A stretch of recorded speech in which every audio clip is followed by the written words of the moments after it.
She pressed the pistol against her own temple and whispered, "If you're one of his men, I'll pull this trigger before you touch these children."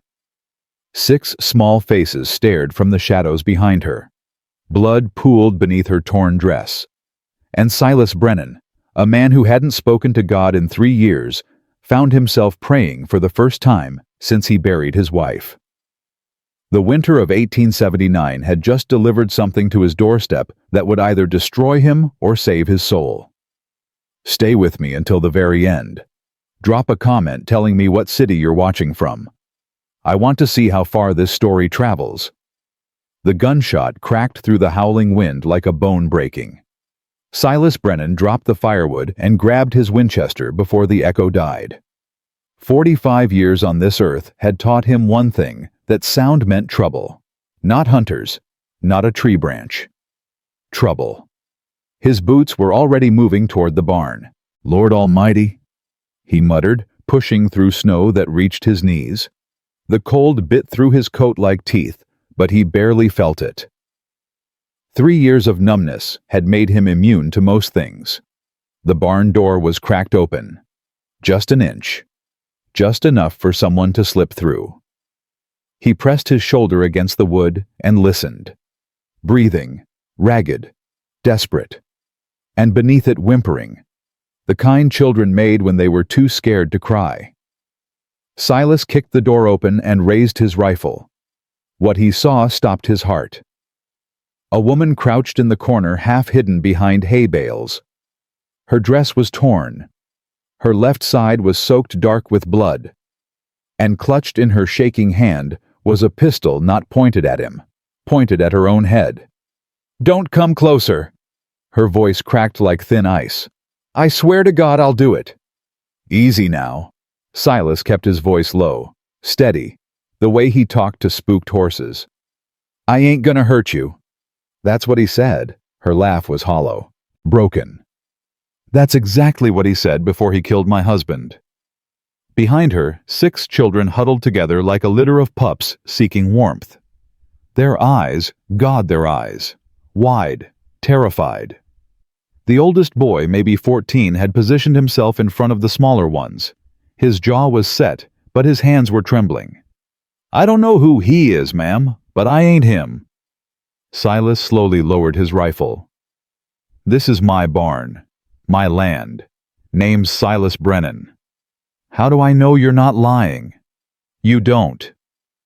He set the Winchester on the ground and straightened up, hands visible. "But I just gave up my only weapon. So if you're gonna shoot somebody, might as well be me and not yourself." The woman's arm wavered. The pistol dipped an inch before she forced it back up. "Mama," a small voice whispered. A little girl couldn't be more than 8 with dark hair and almond-shaped eyes. "Mama, I'm so cold." The woman flinched at the word. "She's not—" She stopped, swallowed hard. "They're all mine now, every single one." Silas took a step forward, slow, deliberate. "How long since any of you ate?" No answer. But the way the children's eyes fixed on him at the mention of food told him everything. "I got a fire going in my cabin, warm beds, venison stew been simmering all day." He took another step. "I ain't asking you to trust me. I'm asking you to trust that those children need food and warmth more than you need to hold that gun." The woman's face crumpled. Just for a moment. Just long enough for Silas to see the exhaustion, the grief, the desperate love that had kept her running when any sane person would have stopped. "He'll find us." Her voice dropped to a whisper. "Victor always finds us." "Victor who?" "Victor Weston, my brother-in-law." She nearly choked on the words. "He killed my husband, shot him in the back, and now there's a bounty on my head for a murder I didn't commit." "How much?" $75. Silas let out a low whistle. "That's a lot of money." The woman's hand tightened on the pistol. Her eyes went hard again. "Good thing I ain't interested in money." He held out his hand. "What's your name?" A long pause. The wind howled outside, rattling the barn doors. "Clara." The word came out like a confession. Clara Weston. Well, Clara Weston. I'm gonna pick you up now because you're about 30 seconds from bleeding out on my barn floor. You can keep the pistol if it makes you feel better. Just try not to shoot me while I'm saving your life." She might have laughed, might have sobbed. Either way, when Silas bent down and lifted her into his arms, she didn't resist. She weighed nothing, felt like holding a bird, all hollow bones and fading warmth. "Children." Silas turned to face those 6 terrified faces. "Can you walk?" The oldest boy stepped forward. His dark eyes had seen too much. "We've walked 300 miles, mister. We can walk a little more." "What's your name, son?" "Daniel. Daniel Marsh." He squared his shoulders like he was preparing for a fight. "These are my people. My sister Ruth, Samuel, Lily, and the twins Jacob and Josiah." "Daniel." Silas met his gaze and held it. "I need you to take the little one's hands and follow me. Can you do that?" "Yes, sir." "Good man." The journey to the cabin nearly killed him. Not the cold, not the weight of the woman in his arms, but the sound of those children struggling through the drifts behind him. Their breathing harsh and labored, their small bodies fighting against a winter that showed no mercy. Daniel kept them moving. Silas could hear him urging the younger ones forward. "Just a little more. There's food waiting. Warm food. Come on, Lily, you can do it." Jacob stopped crying. "We're almost there." 14 years old and already carrying the weight of the world. Clara had lost consciousness by the time Silas shouldered open the cabin door. Her blood had soaked through his coat, warm against his chest in the freezing air. He laid her down by the fire as gently as he could manage. "Shut the door," he told Daniel. "Bar it behind you." The boy obeyed without question. Silas turned his attention to Clara's wound, high on her left leg just above the knee. When he carefully tore the fabric to examine it, his stomach dropped. Bullet still in there. Infection already setting in. Red lines spreading outward like poison. "Daniel." He didn't look up. "Find the kitchen, pot of stew on the stove, bowls in the cupboard. Get everyone fed." "Yes, sir." "And there's a bottle of whiskey on the shelf above the stove. Bring it here, clean rags too, hot water if the kettle's still warm." The boy moved fast, efficient. Silas felt a surge of gratitude for his competence. "Mr. A small voice at his elbow. He turned to find the little girl with the dark hair and almond eyes. Lily Daniel had called her. "Is Mama Clara gonna die?" The question hit him like a fist to the chest. "Not if I can help it, sweetheart." "Promise." Silas looked at this child, this small, scared, hopeful child, and thought about all the promises he'd made in his life, the ones he'd kept, the ones he'd broken. "I promise I'll do everything I can." Ruth, the 12-year-old girl, appeared and gently took Lily's hand. "Come on, let's get you something to eat." "But I want to stay with Mama Clara." "She needs quiet right now. Mr. Silas is going to help her." Daniel returned with the supplies. His face was pale as he looked at Clara's wound.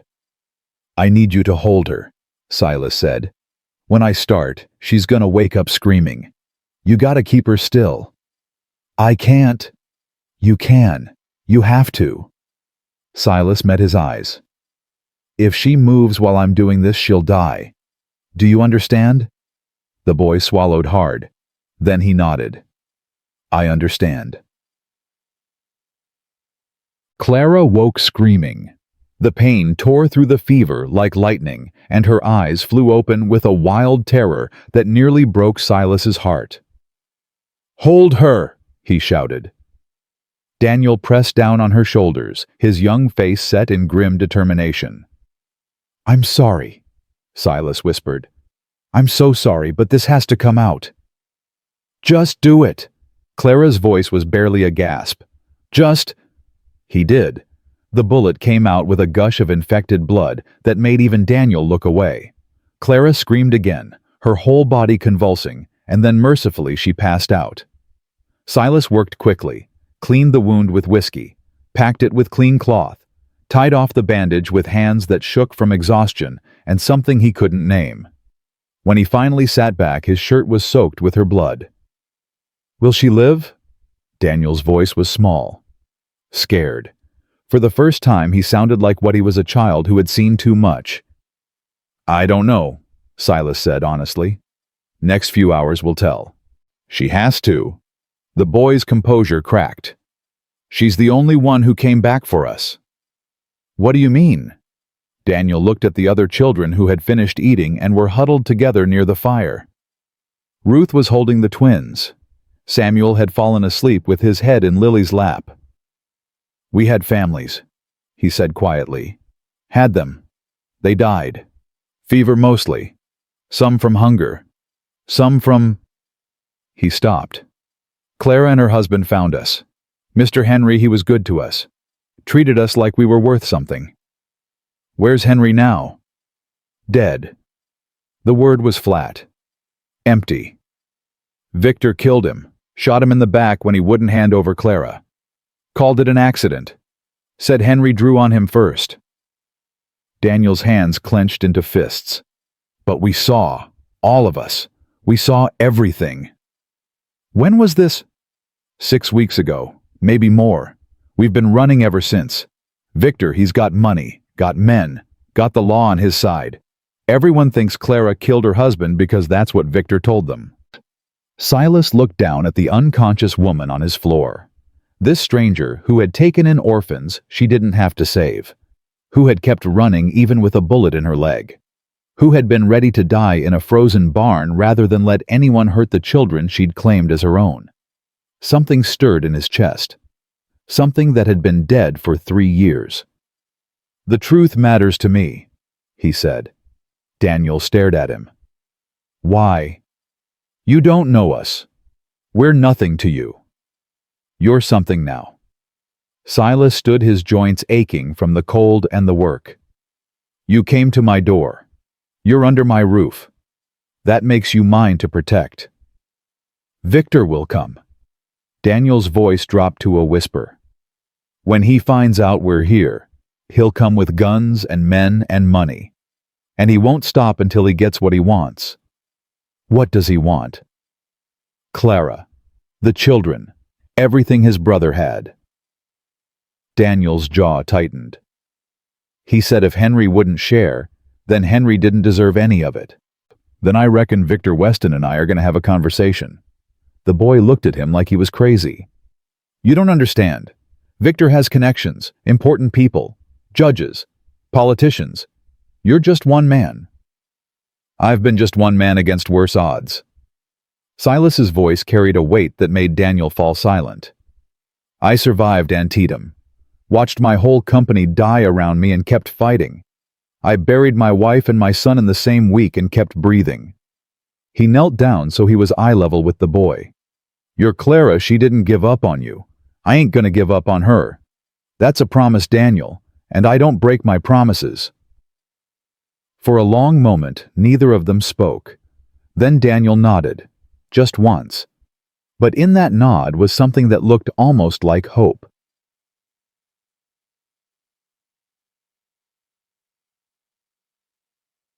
The fever broke just before dawn. Silas had been sitting beside Clara all night, keeping the fire stoked, changing her bandages, forcing sips of water between her cracked lips whenever she surfaced from unconsciousness. The children had fallen asleep in a pile near the hearth. Ruth had kept watch for hours before exhaustion claimed her too. Daniel was the last to go, his young body finally surrendering to the warmth and safety he'd been denied for weeks. When Clara's eyes opened, they were clearer than before. The wild terror was gone, replaced by confusion and a pain that cut deeper than any bullet wound. "Where? Don't move."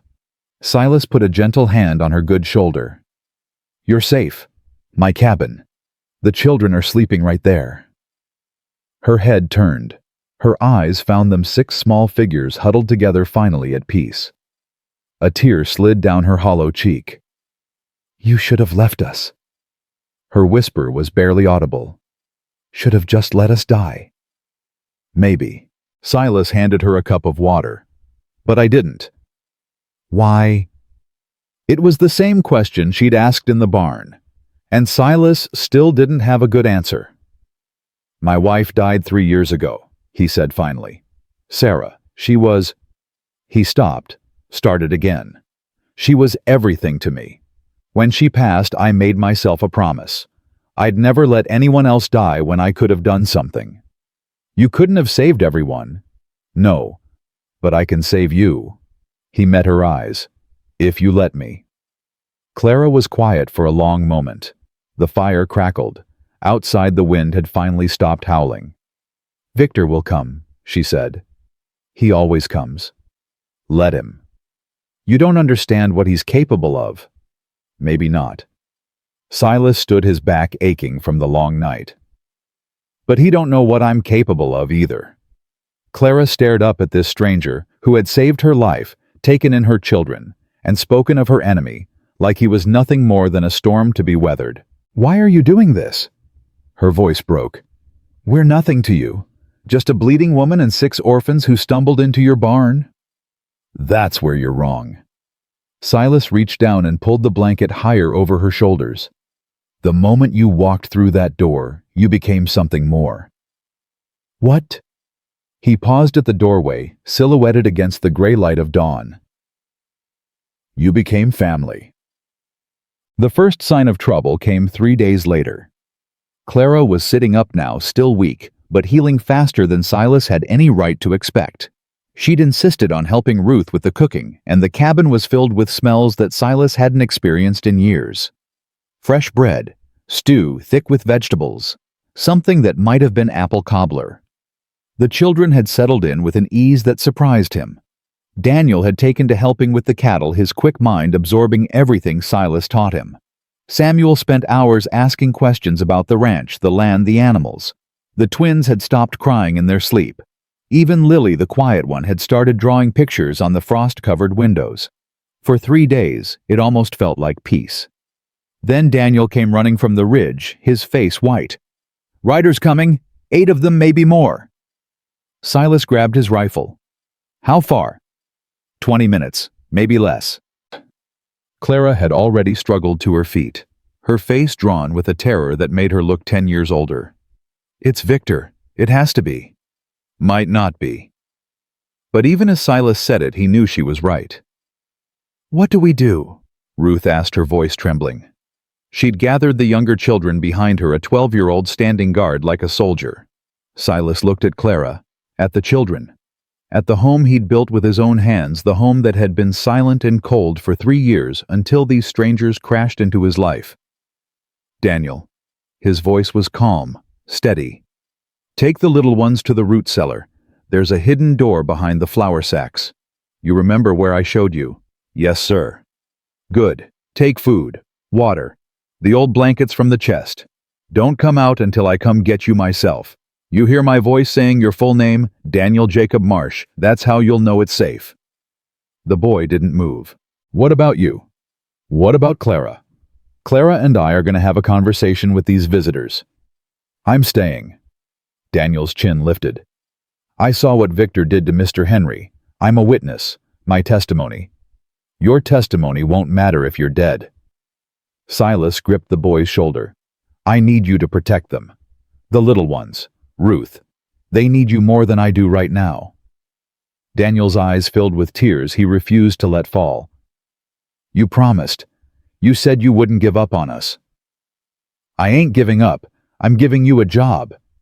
Silas's voice softened. The most important job there is. Keeping your family safe. Can you do that for me? A long moment passed. Then Daniel nodded. Yes, sir. Good man. Now go. Ruth herded the smaller children toward the back of the cabin. Samuel was carrying Lily, who had gone silent and pale. The twins clung to each other, their faces mirror images of fear. Don't let the bad men take us, Josiah whispered as he passed. It was the first time Silas had heard him speak. I won't, he said. I promise. The cellar door closed. The cabin fell silent. Clara had retrieved her pistol from where Silas had hidden it. Her hands were steady now, her jaw set with a determination that made her look less like a victim and more like a warrior. "You should hide too," Silas said. "He killed my husband." Her voice was ice. "I'm not hiding from him anymore. You can barely stand. I can stand enough to shoot the man who murdered Henry." Silas wanted to argue, wanted to throw her over his shoulder and lock her in the cellar with the children. But he saw the look in her eyes, the same look he'd seen in soldiers who'd lost everything and had nothing left to fear, and he knew there was no point. "Then stay behind me," he said, "and don't shoot unless I'm already dead." They stepped out onto the porch together. The riders crested the hill just as the sun broke through the clouds. 8 men heavily armed, their horses steaming in the cold air. And at the front, dressed in a coat that cost more than everything Silas owned, sat Victor Weston. He was handsome. That was the first thing Silas noticed. Handsome in a cold way, like a statue carved from marble. Dark hair, sharp features, eyes that held no warmth, no humanity, nothing but calculation. He smiled when he saw Clara. "Sister." His voice carried across the snow. "I've been looking everywhere for you." Nud. Victor reined in his horse about 50 feet from the porch. His men fanned out behind him, their hands resting on their weapons.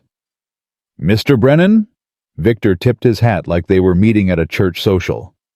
"I don't believe we've been introduced." "Don't need introduction."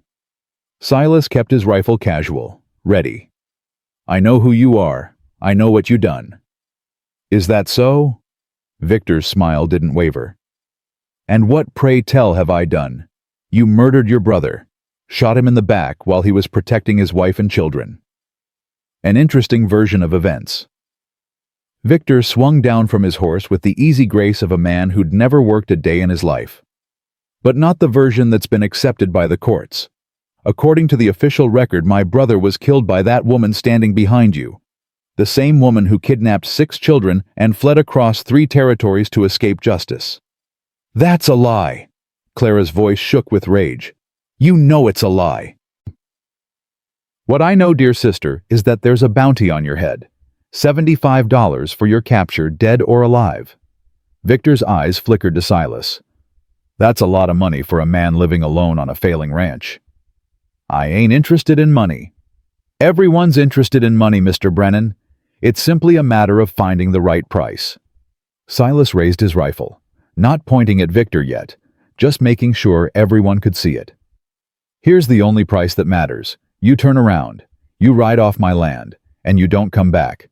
That's the deal." Victor laughed. It was a pleasant sound, cultured and warm, and it made Silas's skin crawl. "I'm afraid that's not acceptable. You see, I'm not leaving without my brother's widow and my brother's children. They're my responsibility now. My property, in a sense." "Children ain't property." "The law would disagree." Victor took a step forward. "I have documents, signed by judges, sealed by the territorial authority. Those children are legally mine, and that woman is a wanted criminal who will face trial for my brother's murder." "You're the murderer." Clara's pistol was up now, aimed directly at Victor's chest. "You shot Henry while his back was turned. I watched you do it. The children watched you do it." The testimony of a widow who inherits everything if her husband dies mysteriously? Victor shook his head with theatrical sympathy. "The courts have already decided that's not particularly credible. And the children, well, children can be convinced to say anything, can't they? Especially by a woman desperate to avoid the gallows." "You son of a—" "Careful, sister." Victor's voice went cold. "There are 6 armed men behind me who would love nothing more than to earn their bonus. One word from me, and this unfortunate confrontation becomes a tragedy. Rancher killed defending a wanted criminal. Such a shame." Silas felt the tension in his shoulders. 8 against 2. Not good odds. But he'd faced worse at Antietam. He'd watched men die all around him and kept fighting. He wasn't about to stop now. "Here's how this is gonna go," he said, his voice carrying the authority of a man who had nothing left to lose. "You can shoot me. Probably will eventually. But before I go down, I'm putting a bullet right between your eyes. Not your men. You." Victor's smile flickered. "Then your boys can shoot Clara. Maybe. If she don't take 2 or 3 of them with her first." Silas took a step forward. "And then what? You got 6 children hidden somewhere on this property.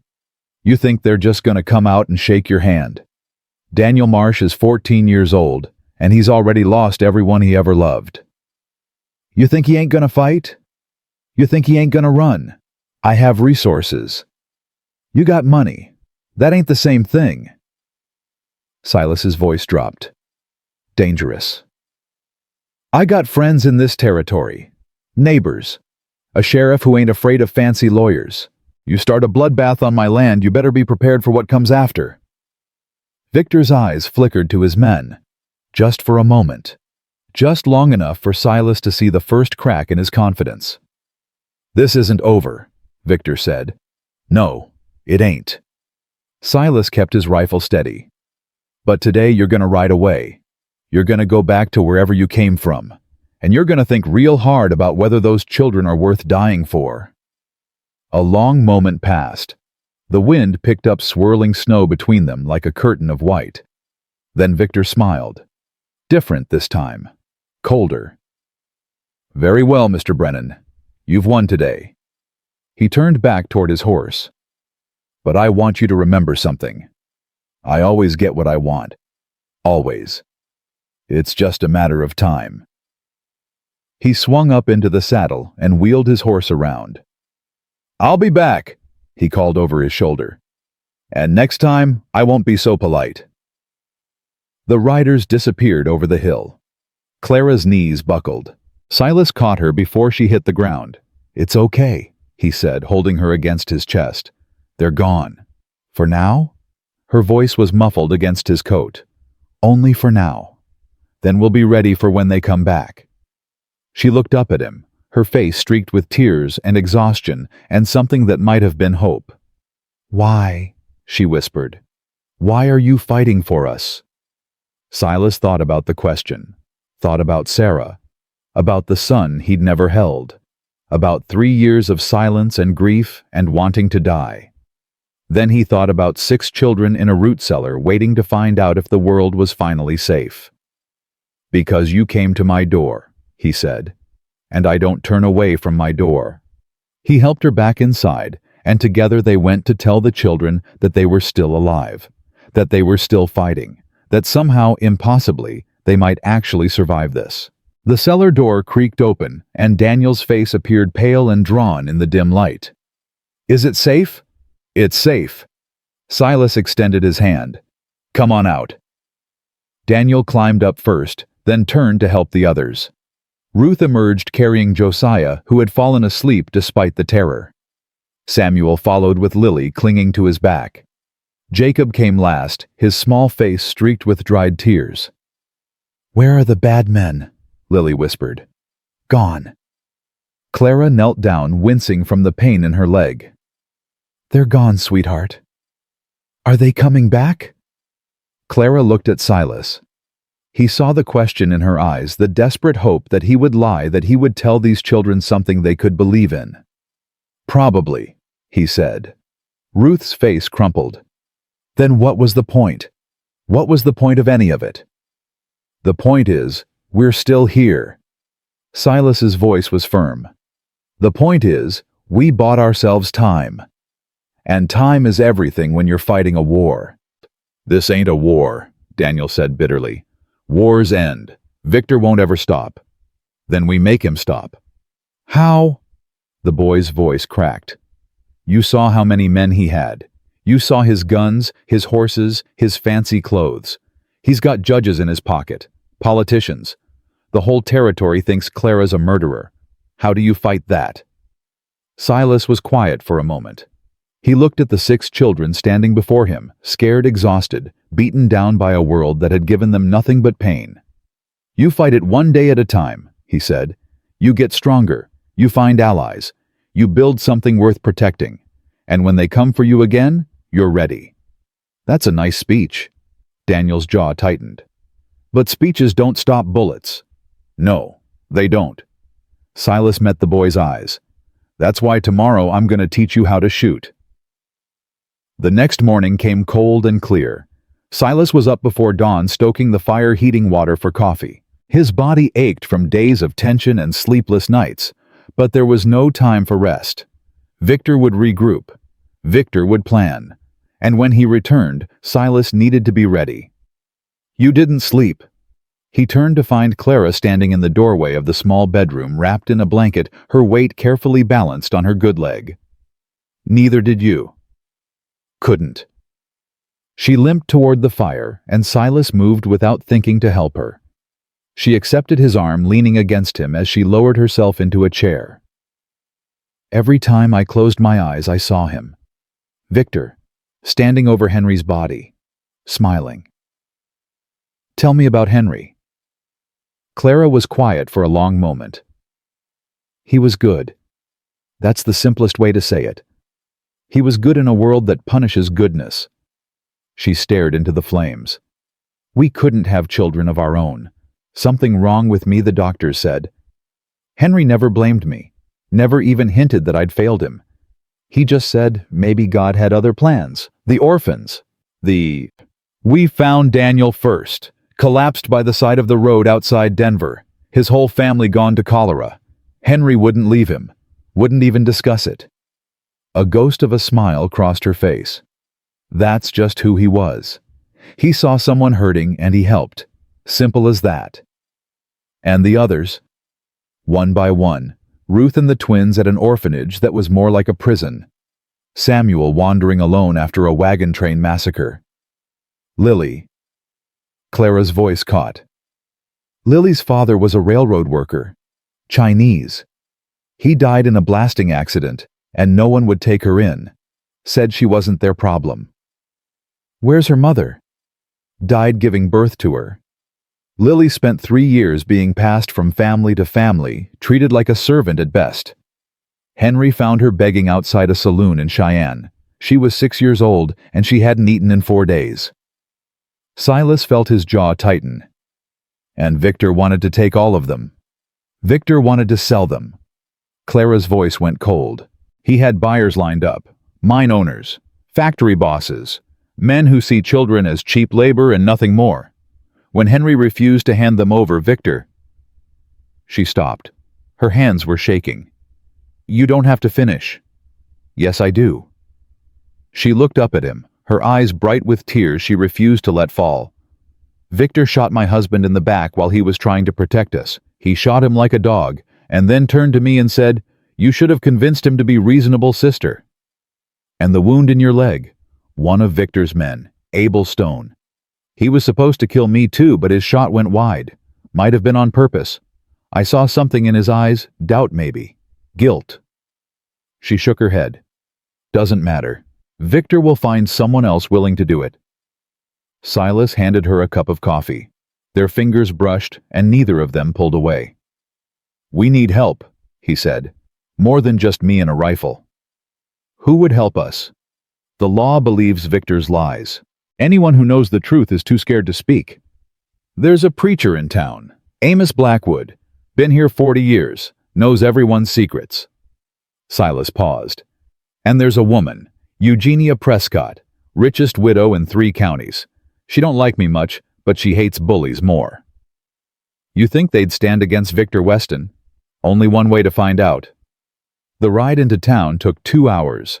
Silas left Daniel in charge of the ranch with strict instructions. Anyone approaches, everyone goes to the cellar. No exceptions. No heroes. I can handle a gun, Daniel protested. I know you can. That's not the point. Silas put a hand on the boy's shoulder. The point is, I need someone I trust watching over them. Can you do that? Daniel straightened. Yes, sir. Good man. Clara insisted on coming despite her wound. They need to see my face, she said. They need to know I'm not the monster Victor made me out to be. They rode in silence through the frozen landscape, Clara sitting behind Silas on his horse, her arms wrapped around his waist for balance. He tried not to think about how natural it felt. How right. Elkhorn Crossing was a small town built around a single muddy street. general store, blacksmith, saloon, and at the far end, a white-painted church with a steeple that reached toward heaven like a prayer. People stopped and stared as they rode in.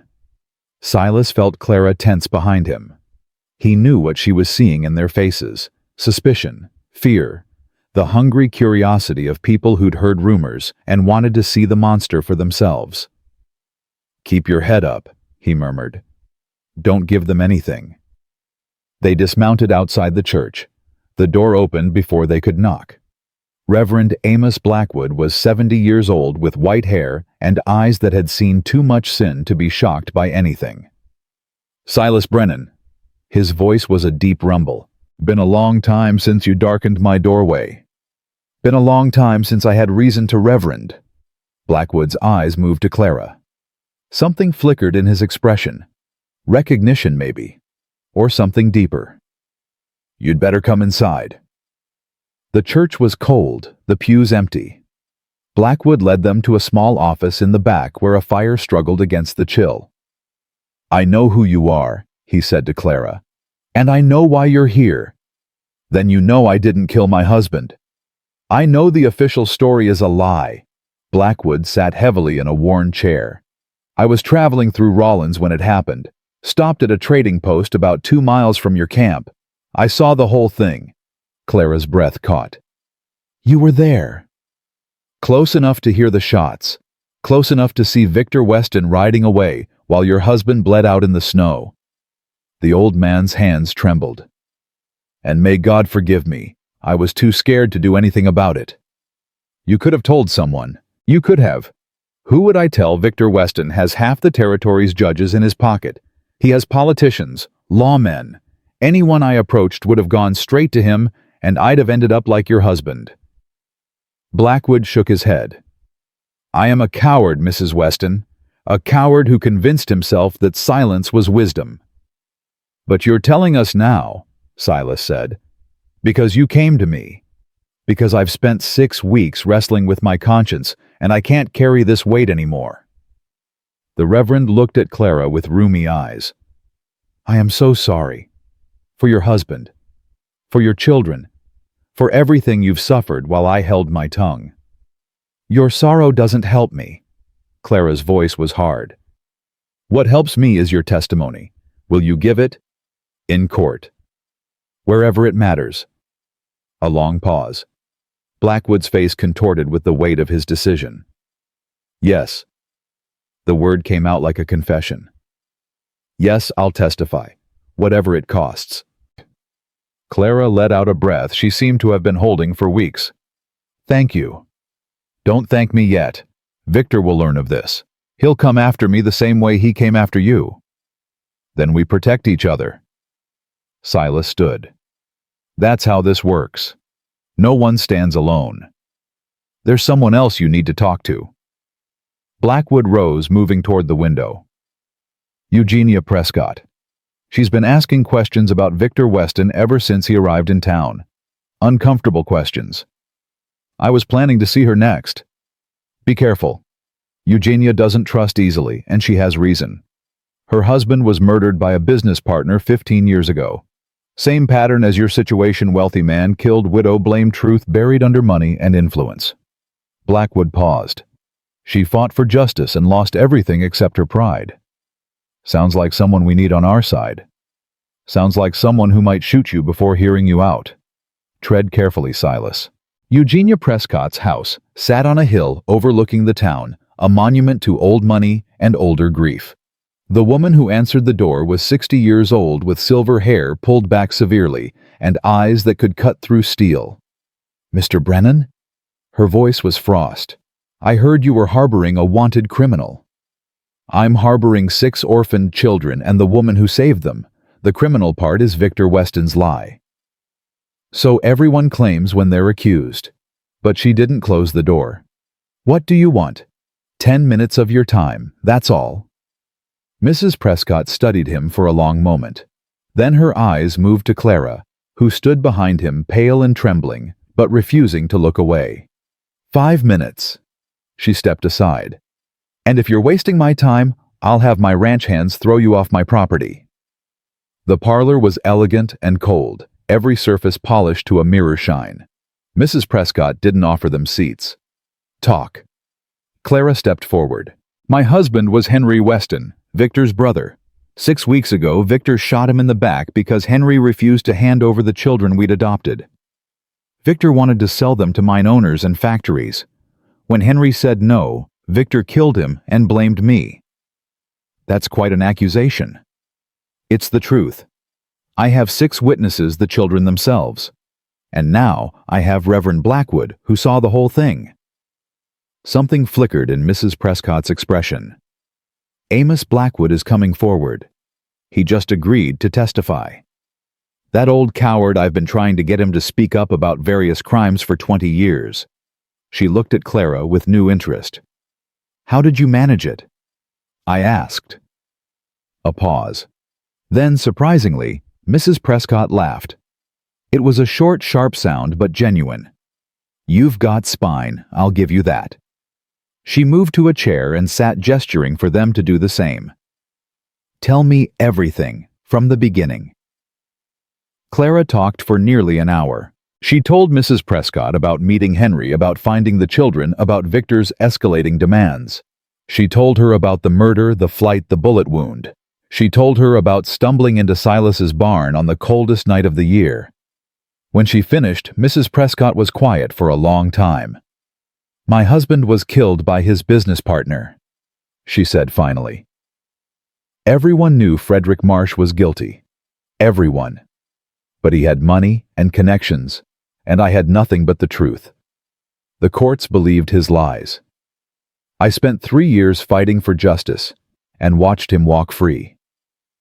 I'm sorry. Don't be sorry. Be smart. Mrs. Prescott leaned forward. Frederick Marsh died 5 years after the trial, thrown from his horse during a hunting accident. She smiled thinly. Some accidents are more accidental than others. Silas felt a chill run down his spine. Are you suggesting? I'm not suggesting anything, Mr. Brennan. I'm telling you that the courts don't always deliver justice. And when they fail, sometimes justice finds other ways. She stood abruptly. I'll help you. Not because I believe in the legal system, but because I despise men like Victor Weston. Bullies who use money and power to destroy anyone who stands in their way. What kind of help? Money for a start. Good lawyers don't come cheap, and you'll need the best if you're going against the Weston family. She moved to a desk and pulled out a checkbook. I'll also put out word among my contacts.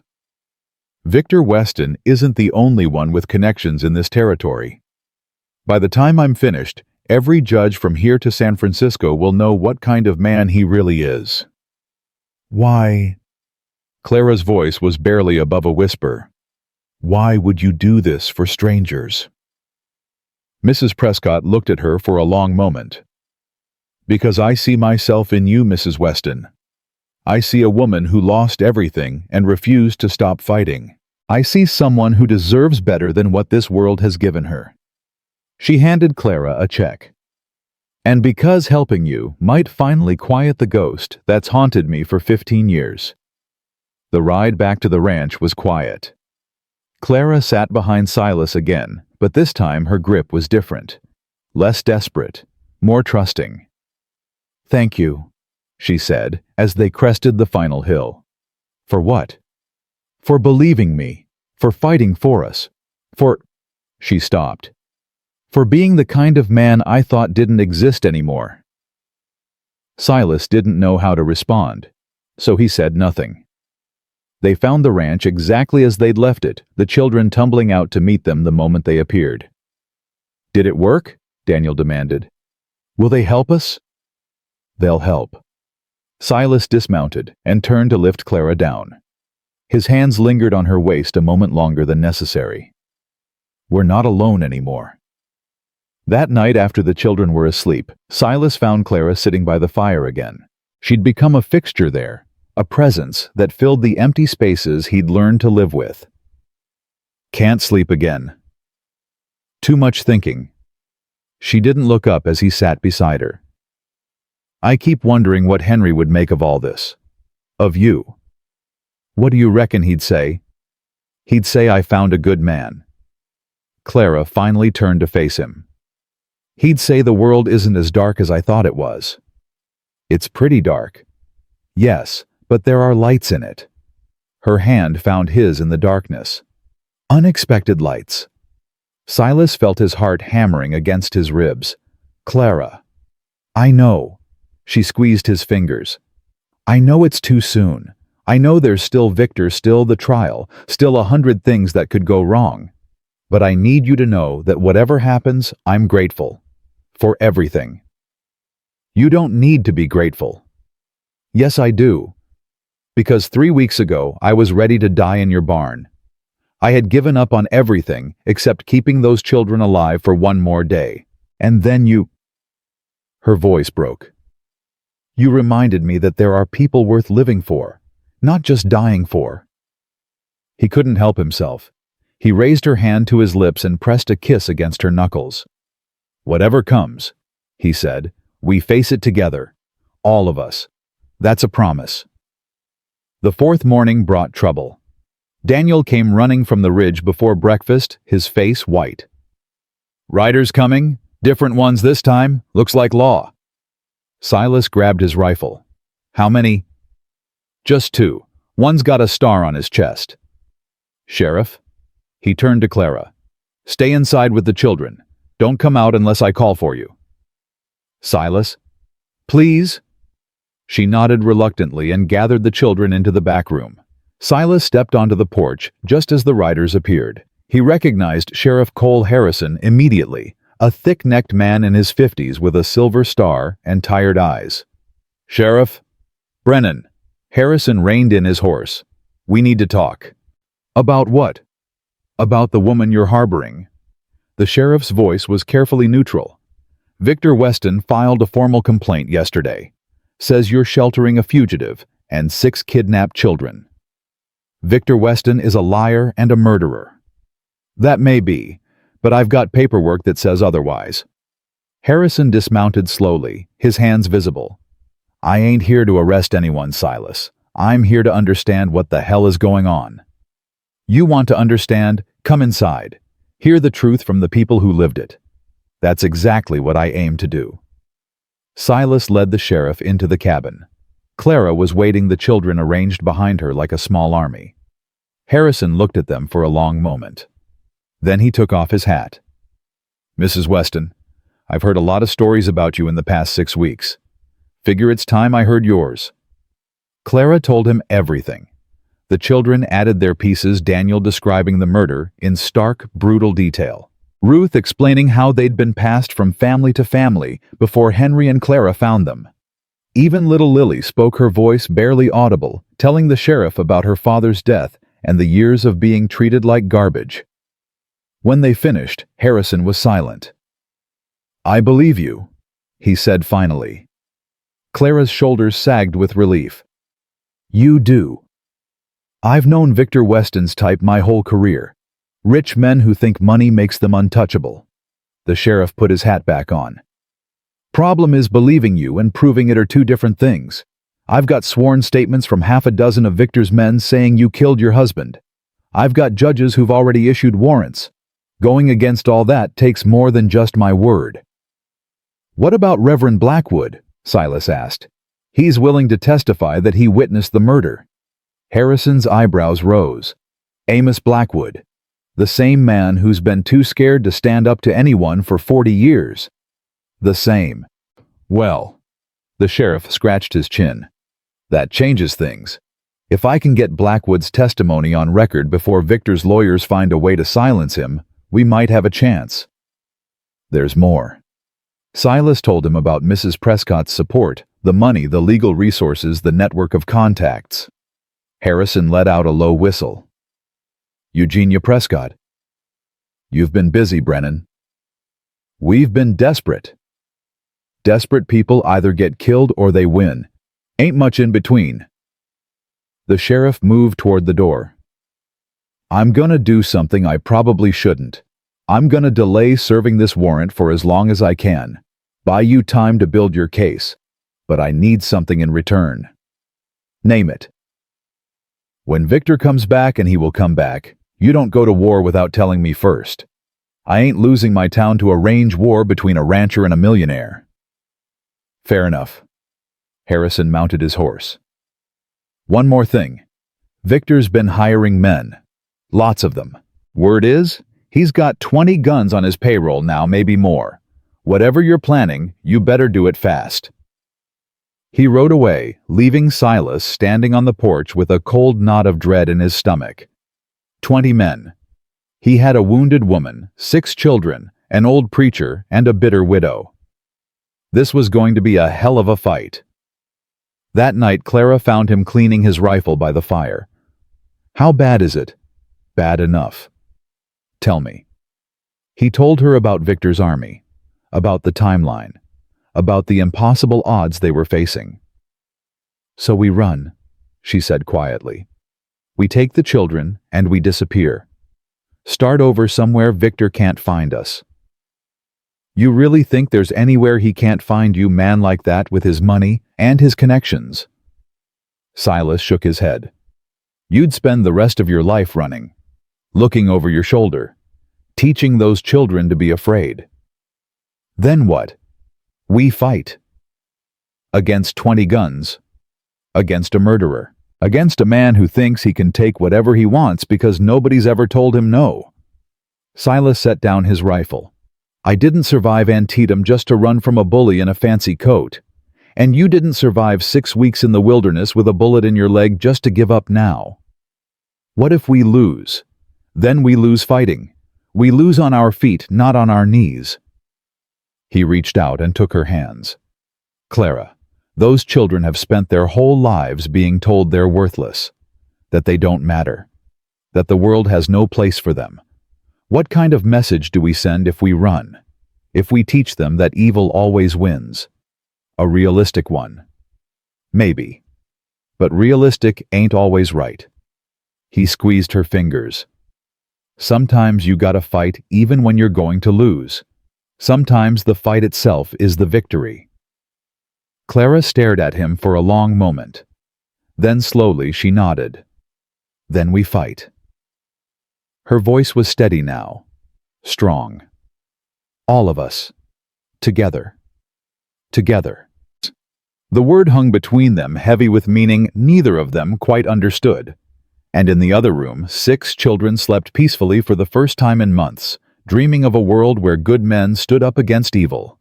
A world where they finally belonged. The week that followed was the longest of Silas's life. Every morning he woke before dawn and scanned the horizon for riders. Every night he slept with his rifle beside him, listening for hoofbeats that never came.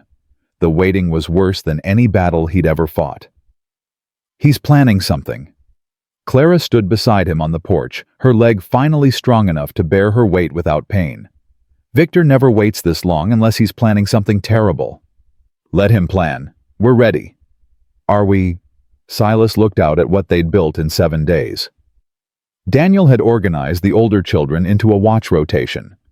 Ruth had stockpiled food and medical supplies. Even the twins had learned to load rifles, their small hands surprisingly steady. Mrs. Prescott had sent 3 of her ranch hands to help defend the property. Reverend Blackwood had moved into the barn, claiming he'd rather die fighting than hiding. Ready as we'll ever be, Silas said. That's not very reassuring. It wasn't meant to be. Clara almost smiled. Almost. The attack came on a Sunday morning. Daniel spotted them first, a column of riders appearing over the northern ridge like a dark wave rolling toward shore. They're here! His voice cracked as he ran toward the cabin. 20 men, maybe more. Victor's leading them. Silas grabbed his rifle. Everyone knows what to do. Daniel, get the little ones to the cellar. Ruth, you're with them. I can fight, Daniel protested. You taught me to shoot. You said I was good. You are good. That's why I need you protecting your family. Silas gripped his shoulder. This ain't about glory, son. It's about survival. You understand? Daniel's jaw tightened. Yes, sir. Go. The boy ran, gathering the younger children as he went. Jacob was crying. Josiah was silent, his face pale as milk. Lily clutched her rag doll so tight Silas thought it might tear. "Samuel, go with them," Clara ordered. "But now." The boy obeyed, throwing one last terrified look over his shoulder before disappearing into the cabin. Clara checked her pistol. "How long do we have?" 10 minutes, maybe less." "Then I have something to say." She turned to face him, and Silas saw something in her eyes he hadn't seen before. Not fear, not desperation, something else entirely. "Whatever happens today, I need you to know. Don't." His voice was rough. "Don't say goodbye. We ain't dying today." "I wasn't going to say goodbye." She reached up and touched his face, her fingers cold against his stubbled cheek. "I was going to say thank you for making me remember what it feels like to hope." Before he could respond, she kissed him. It was brief, desperate, a promise and a prayer wrapped into one moment that ended far too soon. "Now let's go kill the man who murdered my husband." Mrs. Prescott's ranch hands had taken positions behind the water trough and the woodpile. Reverend Blackwood stood on the porch with a shotgun that looked older than he was. "You sure about this, Reverend?" Silas asked. "I've been a coward my whole life, Mr. Brennan. It's time I found out what courage feels like. Might feel like dying. Then at least I'll die standing up." Victor's riders stopped about 100 yards from the cabin. 23 men Silas counted, all armed, all watching their boss for the signal. Victor himself rode forward alone, his hands raised in mock surrender. "Mr. Brennan, I come in peace." Funny way of showing it. "I merely wanted to talk. Surely reasonable men can reach an understanding without violence." Victor's smile was a wound. "After all, there are children present. We wouldn't want them to see anything unpleasant. Only unpleasant thing they're gonna see is you riding away empty-handed." "I was hoping you'd be more cooperative." Victor sighed theatrically. "I've brought reinforcements, as you can see. 23 of my best men, all of them eager to earn their bonus. Bonus. $500 to the man who brings me Clara alive, 100 for each child." His eyes found Clara standing in the doorway. "Come now, sister. This doesn't have to end badly. Surrender yourself, give me the children, and I'll let your rancher friend live. Everyone wins. Everyone except the children you'll sell to slavers." Such an ugly word. "I prefer investors in young labor." Victor's smile widened. "Final offer, Clara. Come with me now or I burn this place to the ground with everyone in it." Clara raised her pistol. "Go to hell." "I'll take that as a no." Victor wheeled his horse and galloped back toward his men. Silas heard him shouting orders, saw the riders spreading out to surround the property. "Here they come," Blackwood muttered. "Lord, give me strength." The first shot came from the left flank. One of Victor's men getting eager. It went wide, splintering wood somewhere behind Silas. Then everything exploded. Gunfire erupted from both sides. Silas fired, and worked the lever, fired, and worked the lever, each shot finding a target. Beside him, Clara's pistol cracked steadily, her aim truer than he'd expected. One of Mrs. Prescott's men went down, clutching his shoulder. Another took cover as bullets tore through the water trough. "They're flanking us," Blackwood shouted. 3 men coming around the barn." Silas spun and fired.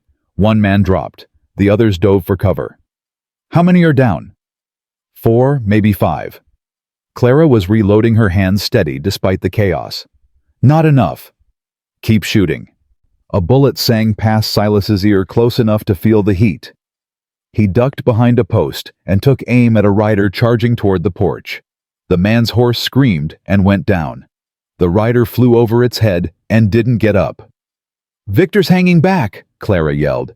"He's letting his men do the dying. Coward knows we'd put a bullet in him first chance we got." The firefight continued. Minutes stretched into hours. Silas's arms ached from the rifle's kick. His ears rang from the constant gunfire, but still they came. Victor's men pressing closer and closer. "We're running low on ammunition."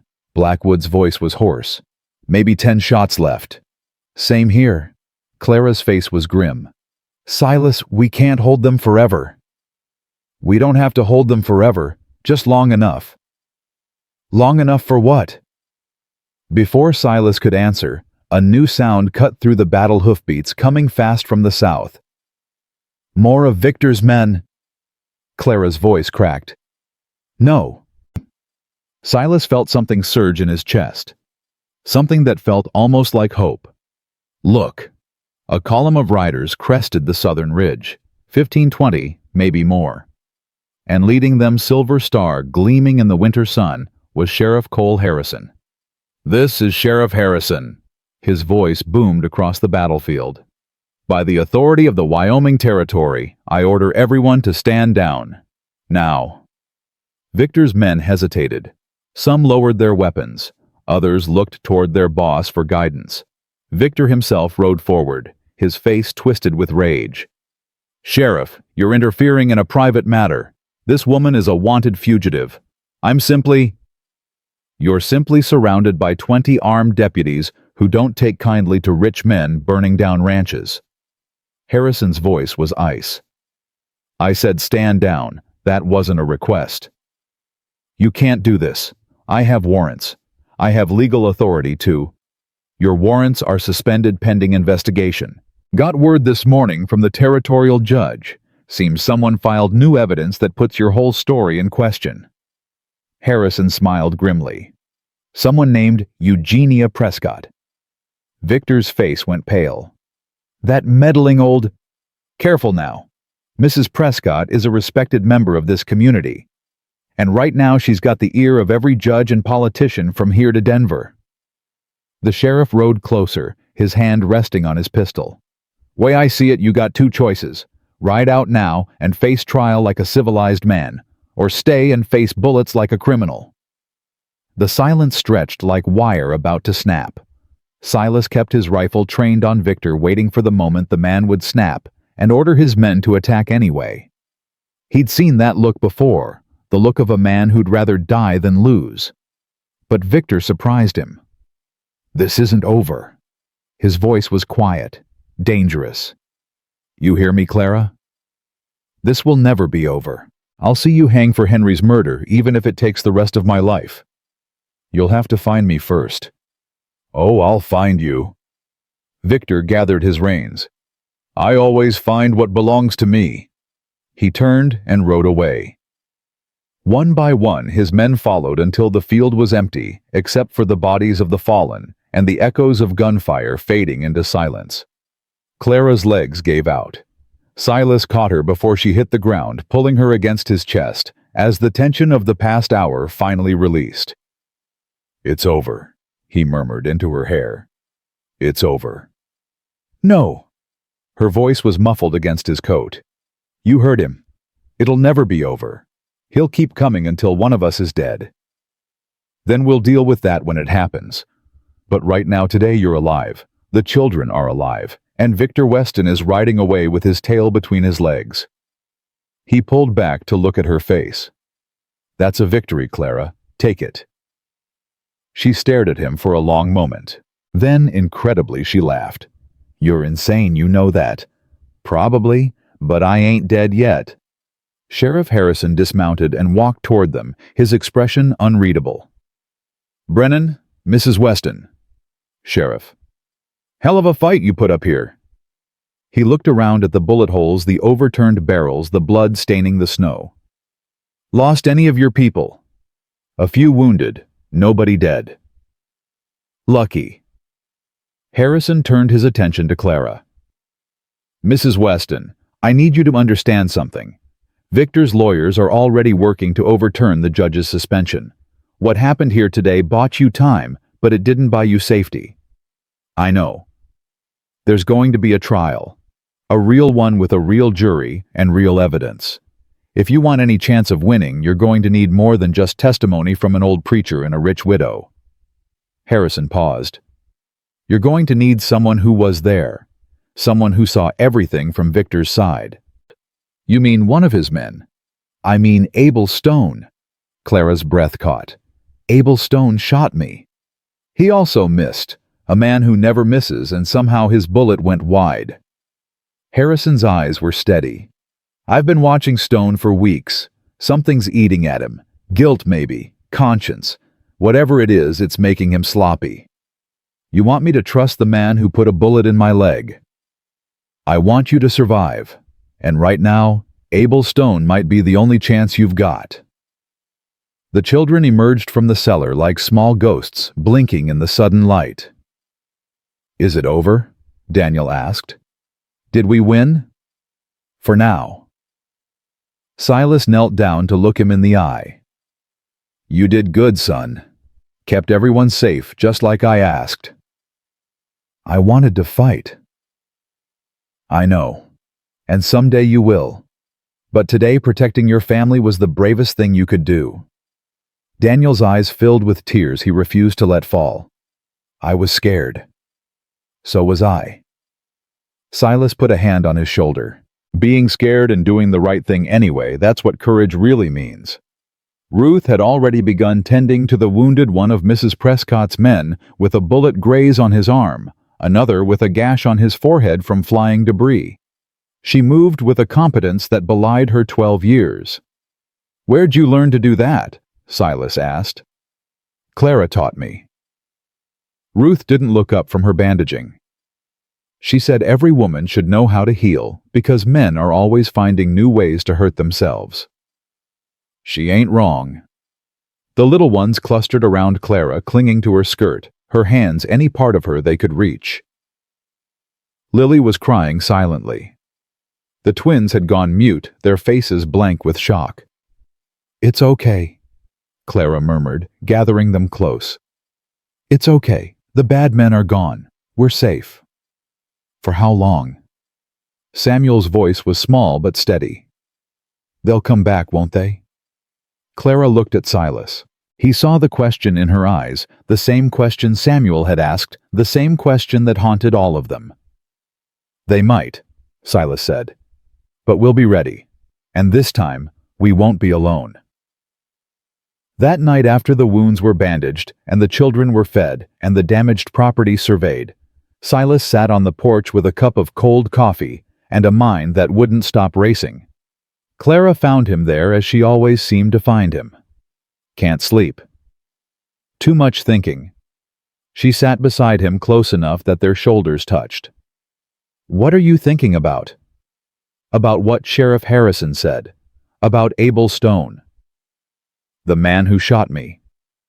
The man who missed. Silas turned to face her. Harrison's right. If Stone turns against Victor, we've got a chance. A real chance, not just survival. And if he doesn't turn, if he stays loyal, then we find another way. He took her hand. Clara, I've been fighting battles my whole life. Some I won, some I lost. But I never stopped fighting because the day you stop fighting is the day you start dying. That sounds exhausting. It is. He almost smiled. But it's also the only way I know how to live. Clara was quiet for a long moment. When she spoke, her voice was barely above a whisper. Henry was the opposite of you. He believed in the goodness of people. He thought if he was kind enough, gentle enough, the world would be kind back. She paused. It killed him. That belief killed him. Maybe. Or maybe it just wasn't enough against someone like Victor. And you think fighting is enough. I think fighting gives you a chance. I think rolling over and hoping the world will be kind is just a fancy way of giving up. He squeezed her hand. Your husband was a good man, Clara. But good men die when they won't fight for what they love. And you're willing to fight. I'm willing to die. The words came out before he could stop them. For you. For those children. For whatever this thing is we're building here. Clara turned to face him fully. Her eyes were bright with tears she'd been holding back for hours. I don't want you to die, Silas. I've already lost one man I love to Victor's violence. I can't... She stopped. Her face went pale. What did you say? His voice was rough. I said I can't lose another. No, before that. You said you loved Henry. I did love Henry. You said one man I loved, meaning there's another. Clara's eyes met his. In that moment, Silas saw everything: the fear, the hope, the desperate longing for something she'd convinced herself she didn't deserve. "There's another," she whispered. He kissed her. Not like before when the battle was coming, and they were saying what might have been goodbye. This was different. This was a beginning, not an ending. A promise of something neither of them had dared to hope for. When they finally pulled apart, both of them were breathing hard. "Well," Clara said, "that was unexpected." "Was it?" "No." She laughed, a real laugh this time. "No, I suppose it wasn't." The peace lasted exactly 6 hours. At dawn, one of the ranch hands came running from the ridge, his face white. "Rider coming. One man riding fast." Silas grabbed his rifle, but as the figure grew closer, he realized it wasn't one of Victor's men. It was Abel Stone.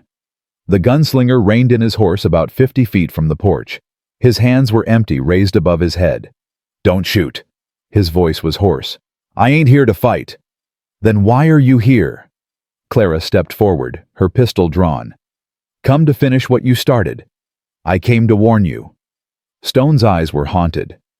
"Victor's gone to the territorial capital. He's got a judge there who owes him money. They're drawing up papers to have you declared an unfit guardian. All 6 children will be taken away and placed in Victor's custody." "He can't do that." "He's already doing it. Papers will be signed by tomorrow morning." Stone swallowed hard. "After that, it won't matter what evidence you have or who testifies. The children will legally belong to Victor, and anyone who tries to stop him will be charged with kidnapping." Clara's face went white. "No. No, that can't." "Why are you telling us this?" Silas demanded. "You work for Victor. You shot this woman." "I work for money." Stone's voice cracked. "But there are some things money can't buy back. Some things that keep a man up at night staring at the ceiling wondering how he got so lost." "You're having a crisis of conscience now." "I've been having it for 6 weeks." Stone dismounted slowly, keeping his hands visible. "Ever since I watched Victor murder his brother in cold blood and then smile about it. I've killed men before, Mr. Brennan. Killed plenty. But I never killed an unarmed man who was just trying to protect his family. You could have stopped it. I could have died trying." Stone met Silas's eyes.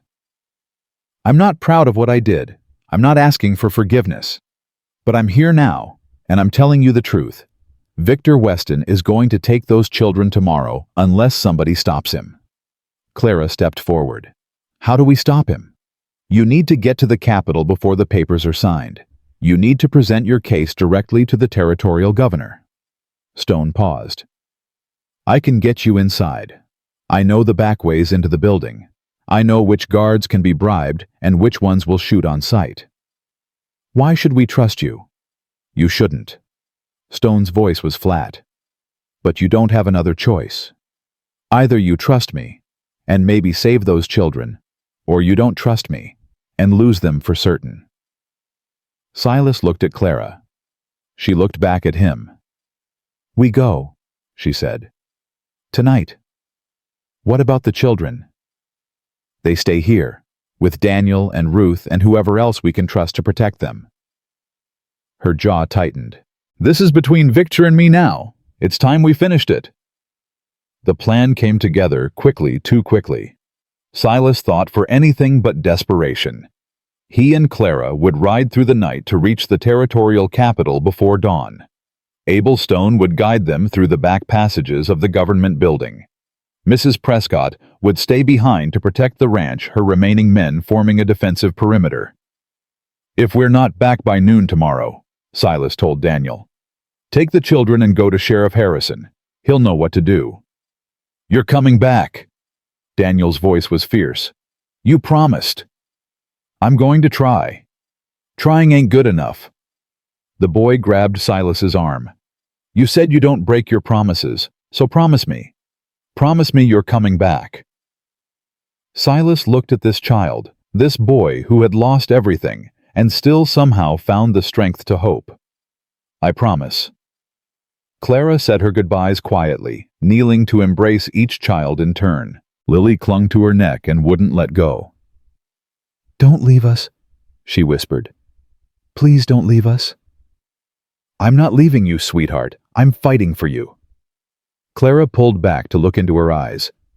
"Everything I do, everything I've ever done has been for you. All of you. You're my family now, and I will never stop fighting for my family." Ruth stepped forward, her face set with a determination that made her look far older than 12. "We'll take care of things here," she said. "You do what you have to do." "You're incredible, Ruth. All of you. More incredible than any children I've ever known." "That's because we had you." Ruth's voice cracked. "You taught us what it means to be loved." The ride through the darkness was cold and silent. Abel Stone led the way, his horse picking through the frozen landscape, with the sureness of a man who'd traveled these paths many times. Behind him, Silas and Clara rode side by side, their breath forming clouds in the icy air. "You really trust him?" Silas murmured. "No." Clara's eyes never left Stone's back.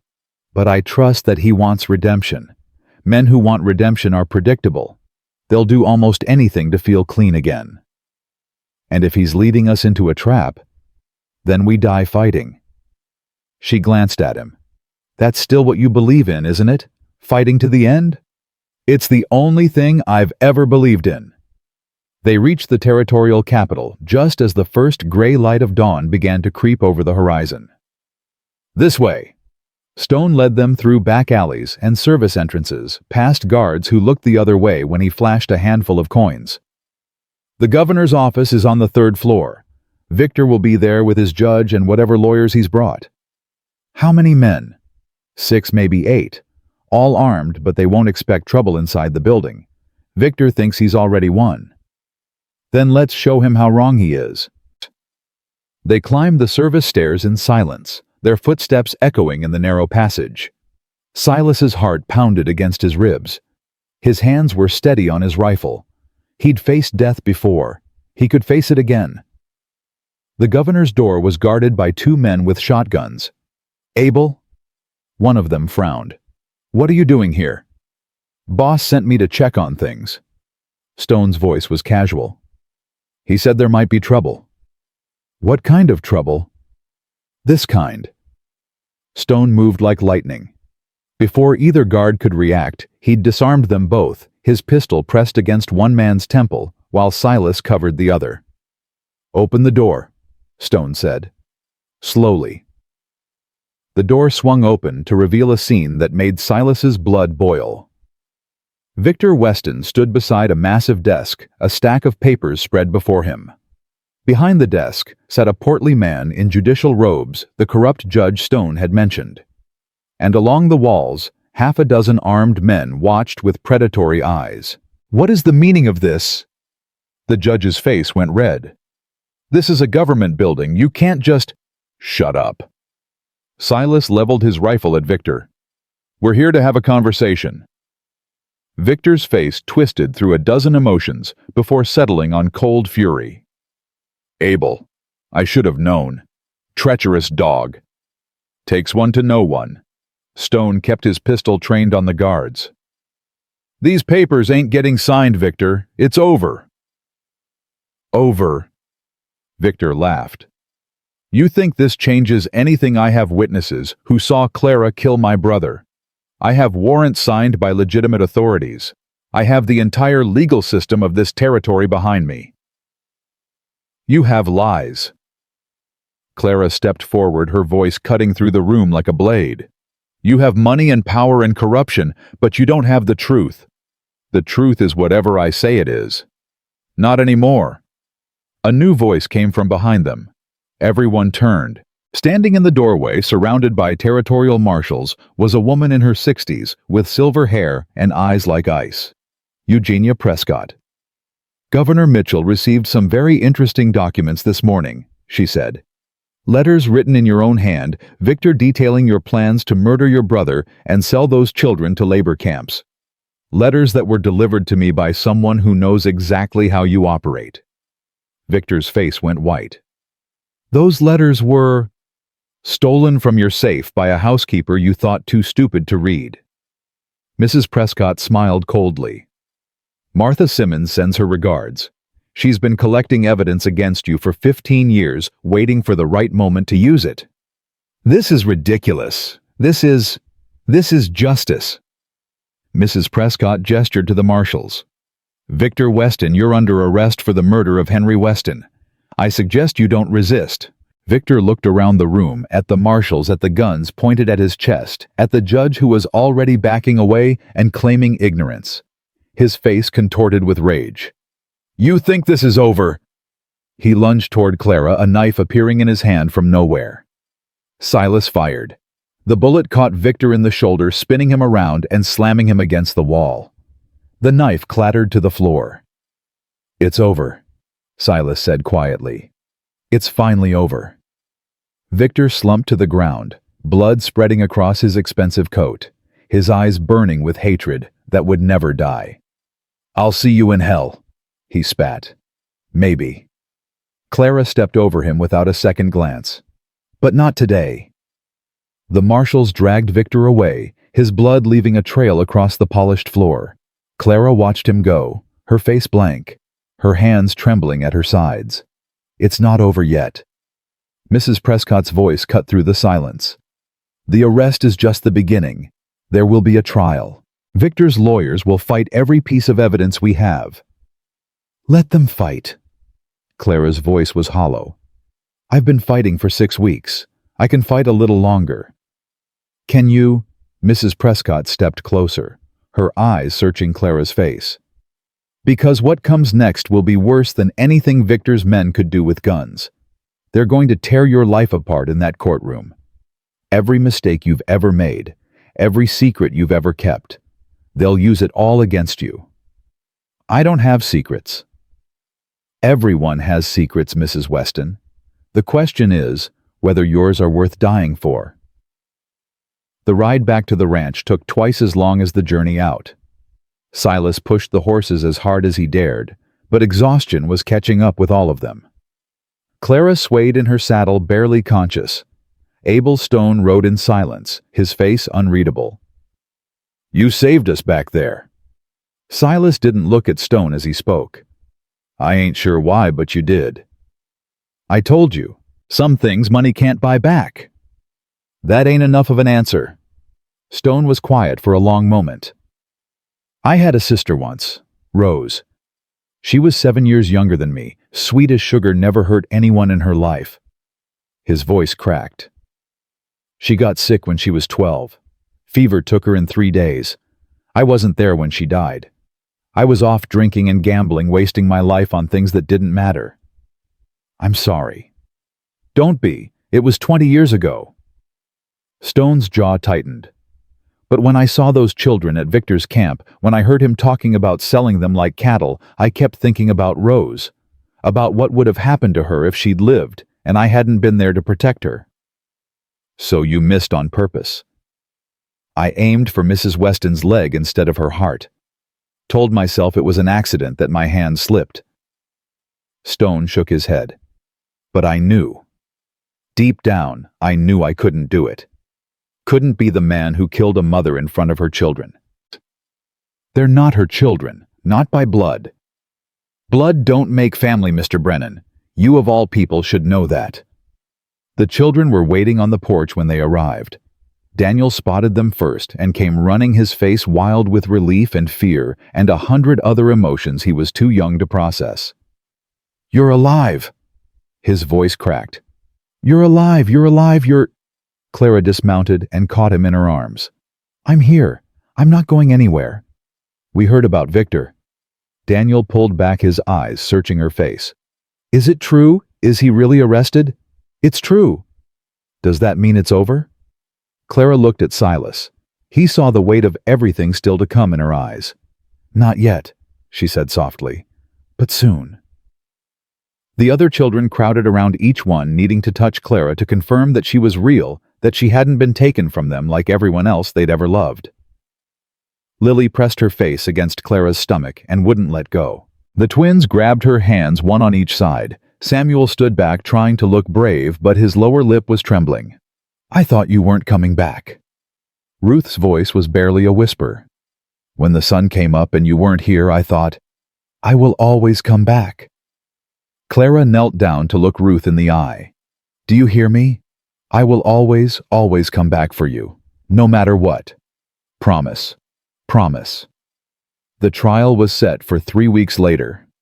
3 weeks of preparation.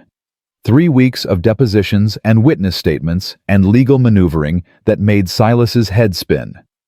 Mrs. Prescott had hired the best lawyers in the territory, 2 men from Denver, who charged more per hour than Silas earned in a month. The prosecution's case is strong. The lead attorney, a sharp-eyed man named Harrison Wells, explained during one of their strategy sessions.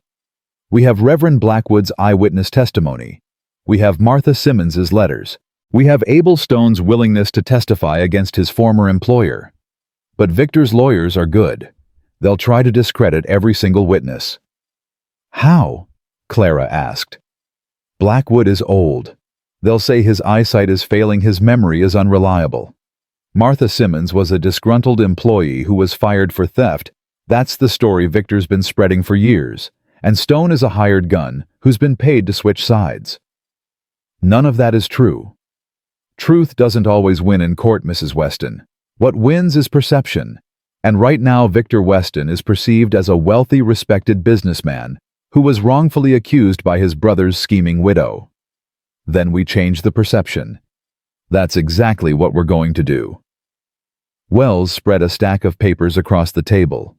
"We're going to tell a story. Not just the facts of what happened, but the story of who you are and why you did what you did. We're going to make that jury see you as a mother protecting her children, not a criminal fleeing justice. I am a mother protecting her children." Then we make sure the jury believes it. The days blurred together. Clara spent hours with the lawyers going over her testimony, preparing for cross-examination. Silas trained Daniel and the older children in ranch work, trying to keep them busy enough that they wouldn't think about what was coming. At night, after everyone else was asleep, Clara would find Silas by the fire. They would talk sometimes. Other times, they would just sit together in comfortable silence, drawing strength from each other's presence. "I'm scared." Clara's voice was barely audible. "I've never been so scared in my life. Not even when Victor's men were shooting at us. That was different. That was simple fight or die. This is—" She shook her head. "What if they don't believe me? What if the jury looks at those children and decides they're better off with Victor? What if I've put them through all of this for nothing?" Then we find another way. Silas took her hand. "We appeal. We fight. We don't stop until those children are safe." What if there's no other way? There's always another way. As long as we're breathing, there's another way. Clara turned to face him. "Why do you believe in me so much? You've known me for 8 weeks? You have no reason to trust anything I've said." "I've got every reason." Silas reached up and touched her face. "I've seen you take a bullet and keep running. I've seen you face down 20 armed men without flinching. I've seen you love 6 children who weren't yours like they were your own flesh and blood. That's not acting, Clara. That's not lies. That's who you are. You don't know who I am." "I know enough." He leaned forward and pressed his forehead against hers. "I know you're the bravest woman I've ever met. I know you've given those children something they've never had before, a reason to hope.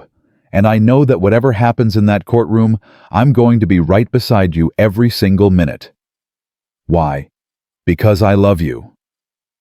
The words came out before he could stop them, before he could decide whether they were wise or foolish or something in between. "I love you, Clara. God help me, I think I've loved you since the moment you pointed that gun at me in my barn." Clara stared at him. Tears were streaming down her face. "Say something," he whispered. "I love you too." Her voice broke. "I didn't think I could ever love anyone again after Henry. I didn't think my heart had anything left to give. But you, He kissed her. Soft at first, then deeper, all the fear and hope and desperate longing of the past weeks pouring out in a single moment that felt like falling and flying at the same time. When they finally pulled apart, both of them were breathing hard. "Marry me," Silas said. "What?" "Marry me. Not now, not tomorrow, but when this is over. When Victor is behind bars and those children are legally yours and we can start living instead of just surviving." He gripped her hands. "I know it's crazy. I know we've known each other for 2 months. But I've never been more sure of anything in my life." Clara laughed through her tears. "You are crazy." "Is that a yes?" "It's a, ask me again after the trial." She kissed him again, quick and fierce. "But for what it's worth, I'm pretty sure the answer is going to be yes." The trial began on a Tuesday morning. The courtroom was packed, every seat filled, people standing 3 deep along the walls. Clara walked in with her head held high, Silas beside her, the children following in a solemn line behind them. "All rise."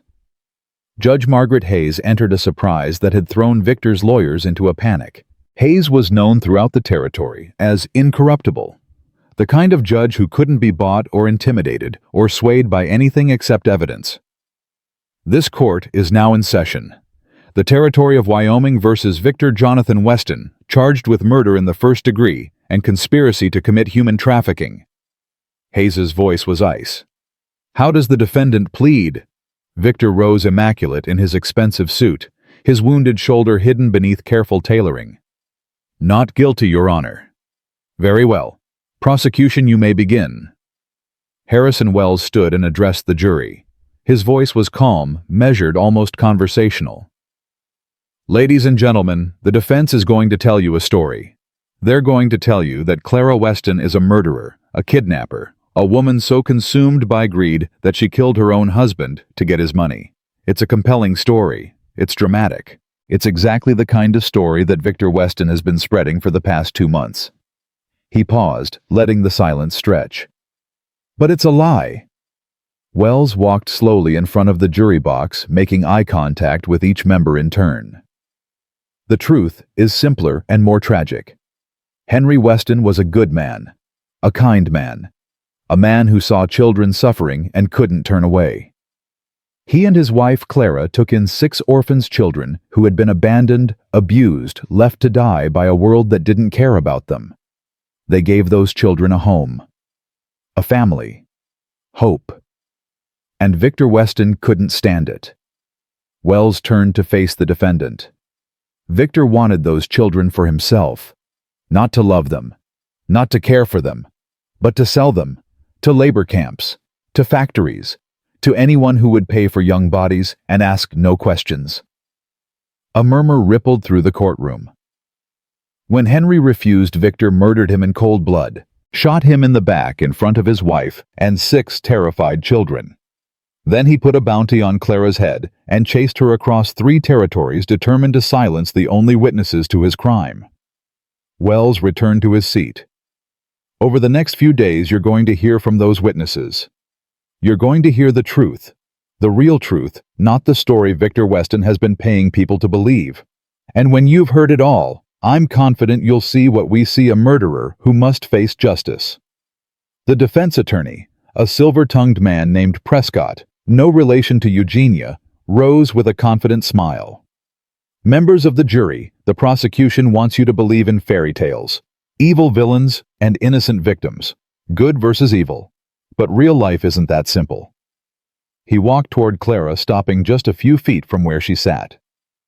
Clara Weston inherited everything when her husband died. Everything. The money, the property, the business interests, all of it. A fortune worth over $200,000. He let that number hang in the air. "That's quite a motive, wouldn't you say? My client is a grieving brother, wrongfully accused by a woman who had every reason to want her husband dead. The witnesses the prosecution will call are an old man with failing eyesight, a bitter former employee, and a hired gun who's been paid to switch sides. Is that really enough to convict a man of murder?" He returned to his seat. "I don't think so. and I don't think you will either. The first witness was Reverend Amos Blackwood. The old man took the stand slowly, his movements careful and deliberate. He placed his hand on the Bible and swore to tell the truth. Reverend Blackwood. Wells began. Can you tell the court what you witnessed on the afternoon of October 15th, 1879? I was traveling from Rollins to Helena. My route took me past a campsite where I saw a group of riders surrounding a wagon. I stopped to observe from a distance. What did you see? I saw Victor Weston and approximately 6 armed men. They had surrounded Henry Weston, his wife Clara, and 6 children. There was an argument. Could you hear what was said? Victor was demanding that Henry hand over the children. He said they belonged to him now that Henry had no right to them. Henry refused. He said the children were human beings, not property. And then, Blackwood's voice dropped. Victor drew his pistol and shot Henry in the back. Henry was turning away, trying to shield his wife. He wasn't armed. He wasn't threatening anyone. Victor simply executed him. What happened next? One of Victor's men shot Mrs. Weston. She was hit in the leg. There was chaos. Some of the men seemed to object to shooting a woman and children. In the confusion, Clara gathered the children and fled. And you didn't come forward immediately. Why? Blackwood's face contorted with shame. I was afraid. Victor Weston is a powerful man. I convinced myself that no one would believe me, that speaking up would only get me killed. I was a coward. What changed your mind? Mr. Silas Brennan and Mrs. Weston came to see me. They asked for my help, and I realized that being afraid wasn't an excuse anymore. Those children deserved someone willing to tell the truth. The cross-examination was brutal. Prescott approached the witness stand like a predator circling wounded prey. Reverend Blackwood, how old are you? 72. And how is your eyesight? Not what it used to be. In fact, haven't you been known to mistake strangers for friends? Haven't you been unable to read without spectacles for over a decade? My distance vision is still adequate. Adequate. Prescott smiled thinly. You claim to have witnessed this execution. From how far away? Perhaps 200 yards. 200 yards. That's quite a distance for a man with adequate vision. He let the sarcasm drip.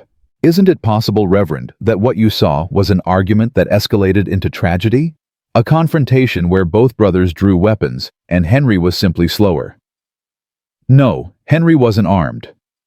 You could see that clearly from 200 yards with your adequate vision. Blackwood's jaw tightened. I know what I saw. Do you? Or do you know what you've convinced yourself you saw after months of guilt and pressure from Mrs. Weston and her allies? Objection! Wells rose. Counsel is badgering the witness. Sustained. Judge Hayes fixed Prescott with a cold look. Move on, counselor. The second day brought Martha Simmons to the stand.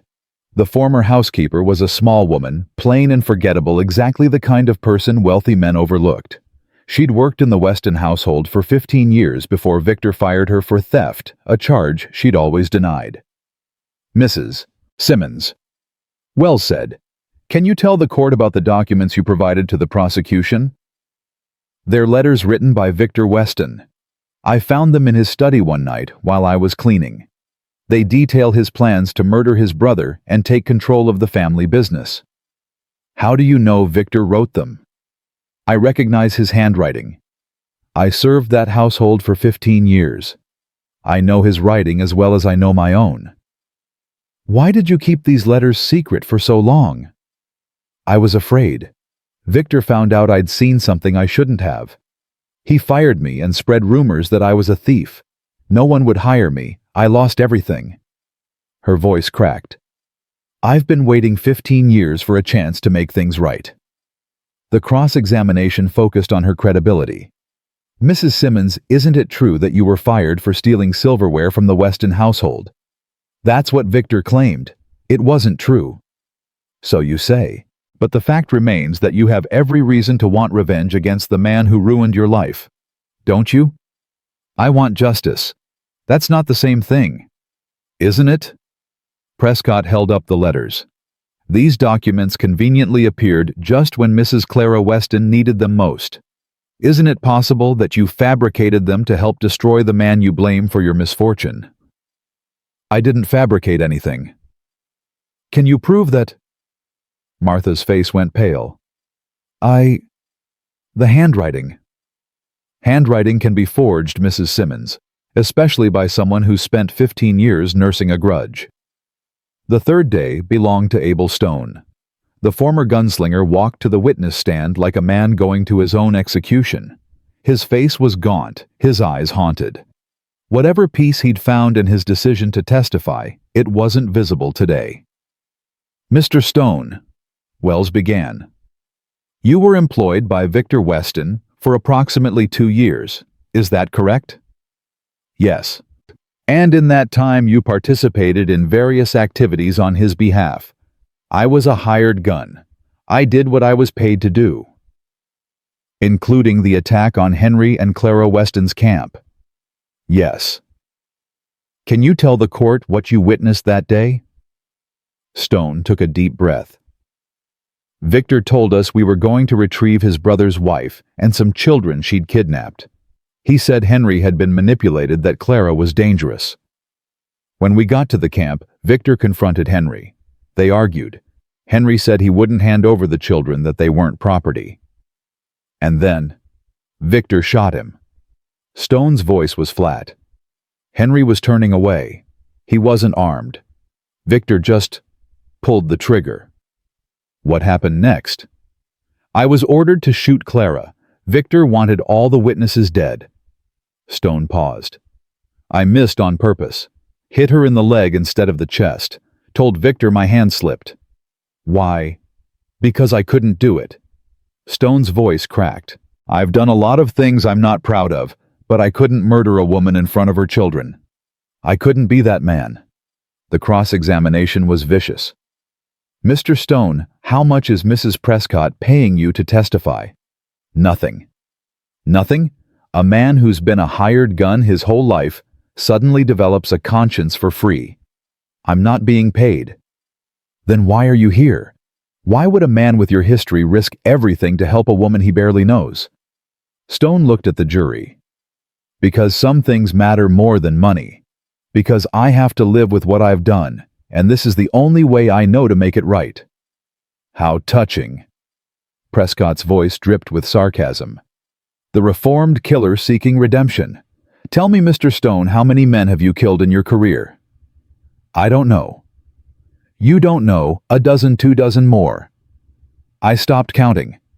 And we're supposed to believe that this man, this self-confessed murderer, has suddenly decided to tell the truth, after years of lying, stealing, and killing for money. Believe what you want. Stone's eyes were dead. I know what I saw. I know what I did. And I know that Victor Weston murdered his brother in cold blood. The fourth day was Daniel's turn. Clara had argued against it. She'd begged the lawyers to leave him out of it, to spare him the trauma of reliving the worst day of his life in front of strangers. He's just a boy, she'd pleaded. He's been through enough. He's also your strongest witness, Wells had replied gently. A child who saw everything, who has no reason to lie. If anyone can convince that jury, it's him. Daniel walked to the stand with his shoulders squared and his jaw set. He was 14 years old, but in that moment he looked older, ancient, like a man who'd already lived a lifetime of sorrow. Daniel. Wells said, his voice soft. I know this is hard. Just tell us what you remember. Take your time. I remember everything. Daniel's voice was steady. I remember Mr. Henry telling us to stay behind him. I remember the horses coming over the hill. I remember Victor's voice, how calm he was, like he was discussing the weather. What did Victor say? He told Mr. Henry to hand us over. He said we belonged to him now. Mr. Henry said no. He said we weren't property, that we had rights, that we deserved to choose our own lives. And then, Victor laughed. He said Mr. Henry had always been too soft, too weak. Daniel's voice cracked. Then he said, "If you won't give them to me, brother, you're no use to anyone." And he shot him. Mr. Henry wasn't armed. No, sir. He'd turned to make sure Mrs. Clara was behind him. He was trying to protect her. Victor shot him in the back. What happened after that? One of Victor's men shot Mrs. Clara. She fell. We all started screaming. Some of Victor's men were arguing they didn't want to kill women and children. Mrs. Clara grabbed my hand and told me to get the others. So you ran. We ran. Daniel's eyes filled with tears he refused to let fall. We ran, and we didn't stop. For days. Mrs. Clara was bleeding and sick, but she wouldn't give up. She kept telling us we had to keep moving, that Victor would find us if we stopped. She protected you. She saved us. Daniel looked directly at Clara. All of us. She could have left us behind. She could have run faster alone. But she wouldn't. She said we were family now, and family doesn't leave anyone behind. The cross-examination started gentle, but it didn't stay that way. Daniel, you've been living with Mrs. Weston for several months now. Is that correct? Yes, sir. And in that time, has she ever talked to you about what you would say in court? She told me to tell the truth. Just the truth. Nothing more specific. Daniel's eyes narrowed. What are you suggesting? I'm suggesting that a woman facing murder charges might have reason to coach her witnesses, especially young impressionable witnesses who depend on her for everything. Mrs. Clara didn't coach me. She didn't have to. Daniel's voice rose. I was there. I saw what happened. I watched Victor Weston murder the only man who ever treated me like I was worth something. Daniel. I'm not finished. The boy was shaking now, but not from fear. From rage. You want to talk about what I've been through? Fine. Let's talk. My whole family died of cholera when I was 10. I spent 2 years on the streets, starving, stealing, doing whatever I had to do to survive. Then Mr. Henry and Mrs. Clara found me. They took me in. They gave me a home. I understand you've had a difficult... You don't understand anything. Daniel stood up, ignoring the judge's warning look. Mr. Henry died protecting us. He died because he believed we mattered. And now you're trying to twist that into something ugly, something dirty, because Victor Weston has enough money to pay for lies. Sit down, young man. No. Daniel turned to face the jury directly. I don't care what his lawyers say. I don't care what stories they make up. I know what I saw. I know who killed Mr. Henry. And I know that Mrs. Clara has never done anything except love us and fight for us, and nearly die trying to keep us safe. The courtroom was silent. Judge Hayes cleared her throat. The witness will sit down. Daniel sat. Prescott opened his mouth, closed it, looked at the jury, at the tears on several faces, the anger on others. No further questions. That night, Clara found Daniel sitting alone behind the barn. I'm sorry, he said before she could speak. I shouldn't have lost my temper. I probably ruined everything. You didn't ruin anything. Clara sat beside him in the cold grass. You told the truth. That's all anyone can do. But what if it's not enough? What if they still believe Victor's lies? Then we find another way. Clara put her arm around his shoulders. Daniel, listen to me. Whatever happens in that courtroom, you need to know something. I am so proud of you. Prouder than I've ever been of anyone. Why? Because you're the bravest person I've ever met. Because you've faced things that would break most grown men, and you're still standing. Because you stood up in front of all those people and told the truth even when it hurt, even when you were terrified. I wasn't terrified. Yes, you were. I could see it. She pulled him closer. Being brave doesn't mean you're not afraid. It means you do the right thing anyway. That's what you did today, Daniel. You did the right thing. The boy leaned against her, and for a moment he was just a child again. A child who needed his mother. I love you, he whispered. You know that, right? I know. Clara kissed the top of his head. I love you too. All of you. More than anything in this world. They sat together until the stars came out, mother and son waiting for the verdict that would decide their fate. The jury deliberated for 3 days. 3 days of pacing, 3 days of sleepless nights, 3 days of watching the children's faces grow more haunted with each passing hour. "What's taking so long?" Ruth asked on the second morning. "If they believed us, wouldn't they have decided by now?" "Juries are complicated." Clara tried to keep her voice steady. "They have to consider all the evidence. It takes time." "What if they don't believe us? Then we'll figure something out." "What if there's nothing to figure out?" Ruth's voice cracked. "What if Victor wins and they take us away and we never see you again?" Clara pulled the girl into her arms. "That's not going to happen." "You can't promise that." "No, I can't." Clara held her tighter. "But I can promise that no matter what happens, I will never stop fighting for you. Never. Do you hear me?" Ruth nodded against her chest, but Clara could feel her trembling. Silas found Clara alone on the porch that night, staring at nothing. "You should sleep." "Can't. You've barely eaten in 3 days." "Not hungry." He sat beside her and took her hand. "Clara, whatever happens tomorrow, don't." Her voice was sharp. "Don't tell me it's going to be okay. Don't tell me we did everything we could. Don't give me comfort I don't deserve." "What do you deserve then?" "I don't know." She finally looked at him, and her eyes were hollow. "I keep thinking about Henry, about what he would say if he could see all of this. The trial, the children, you. What do you reckon he'd say? He'd say I should have faith. That truth always wins in the end." She laughed bitterly. "Henry believed in a world that doesn't exist, a world where good people are rewarded and bad people are punished. He believed right up until the moment Victor put a bullet in his back." "Maybe he was right." "How can you say that? After everything you've seen?" Silas was quiet for a long moment. "When I came home from the war, I was broken. Couldn't sleep without seeing the faces of men I'd killed. Couldn't eat without tasting blood. Couldn't look at my wife without wondering how long it would be before God took her too." "What changed?" "Nothing. Everything." He squeezed her hand. "Sarah got sick. Died in my arms while I begged God to take me instead. And for 3 years after that, I lived like a dead man. Went through the motions. Ate, slept, worked. But there was nothing inside. Nothing worth living for. And then I showed up in your barn. And then you showed up in my barn."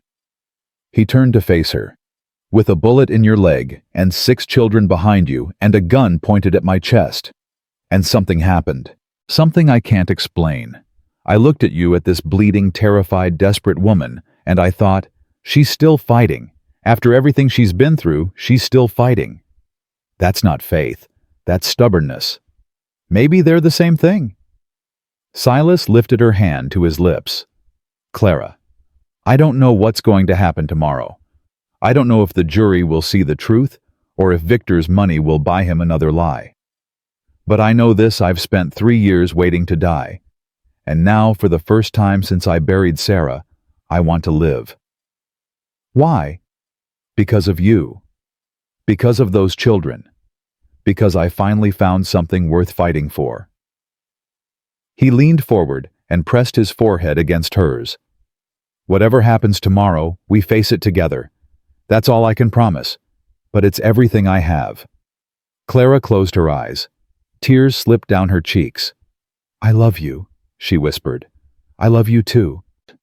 They sat together until dawn, holding hands, waiting for the verdict that would decide their fate.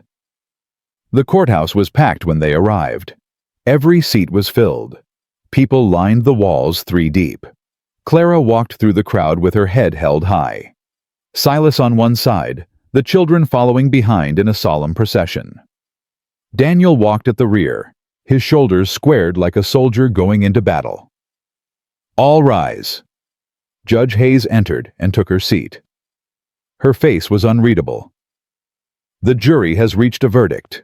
Foreman, please stand." A middle-aged man in a worn suit rose from the jury box. His hands were shaking slightly as he held the paper. On the charge of murder in the first degree, how does the jury find? The foreman's voice cracked. He cleared his throat and tried again. We find the defendant guilty. The courtroom erupted. Clara's knees buckled. Silas caught her before she hit the floor, pulling her against his chest as the noise washed over them like a wave. Guilty, she whispered. Guilty. It's over. His voice was rough with emotion. Clara, it's over. But it wasn't over yet. Victor Weston rose from the defendant's table, his face twisted with rage. Before anyone could stop him, he lunged toward Clara, grabbing a bailiff's pistol in one fluid motion. If I can't have them, no one will. The shot cracked through the chaos. Clara screamed. But it wasn't Victor who fell. Abel Stone had thrown himself between the gun and Clara, taking the bullet meant for her heart. He crumpled to the ground, blood spreading across his chest. Abel. Clara dropped to her knees beside him. Abel, no. Worth it. Stone's voice was barely a whisper. Finally did something right. The bailiffs tackled Victor to the ground. The courtroom descended into pandemonium, but Clara didn't notice any of it. All she could see was the man who had once shot her, who had betrayed his employer to save her, who was now dying in her arms. Hold on, she begged.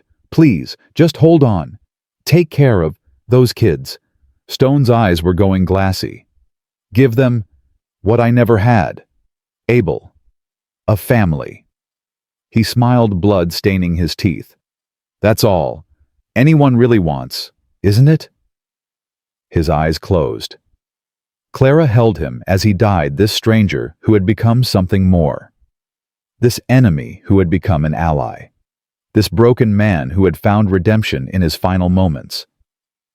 He's gone. Silas's voice was gentle. Clara, he's gone. She looked up, tears streaming down her face. He saved my life. I know. He didn't have to. After everything he'd done, he didn't have to save me. But he did. Silas helped her to her feet. That's what matters.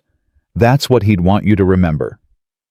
The sentencing came 3 days later. Victor Weston stood before Judge Hayes, his wrists in chains, his expensive suit replaced by prison grays. The arrogance that had defined him throughout the trial was gone. In its place was something hollow, empty, the shell of a man who had lost everything. Victor Jonathan Weston, you have been found guilty of murder in the first-degree conspiracy to commit human trafficking and attempted murder in the second degree. Judge Hayes's voice was ice. It is the judgment of this court that you be sentenced to death by hanging to be carried out no later than 30 days from this date. A murmur rippled through the courtroom. Do you have anything to say before sentence is pronounced? Victor raised his head. His eyes found Clara's across the room. I want you to know, he said slowly, that I don't regret any of it. Henry was weak. He chose orphans and a scheming wife over his own blood. He deserved what he got. Is that all? That's all. Victor's lips twisted into a smile that made Clara's blood run cold. But I want Clara to remember something.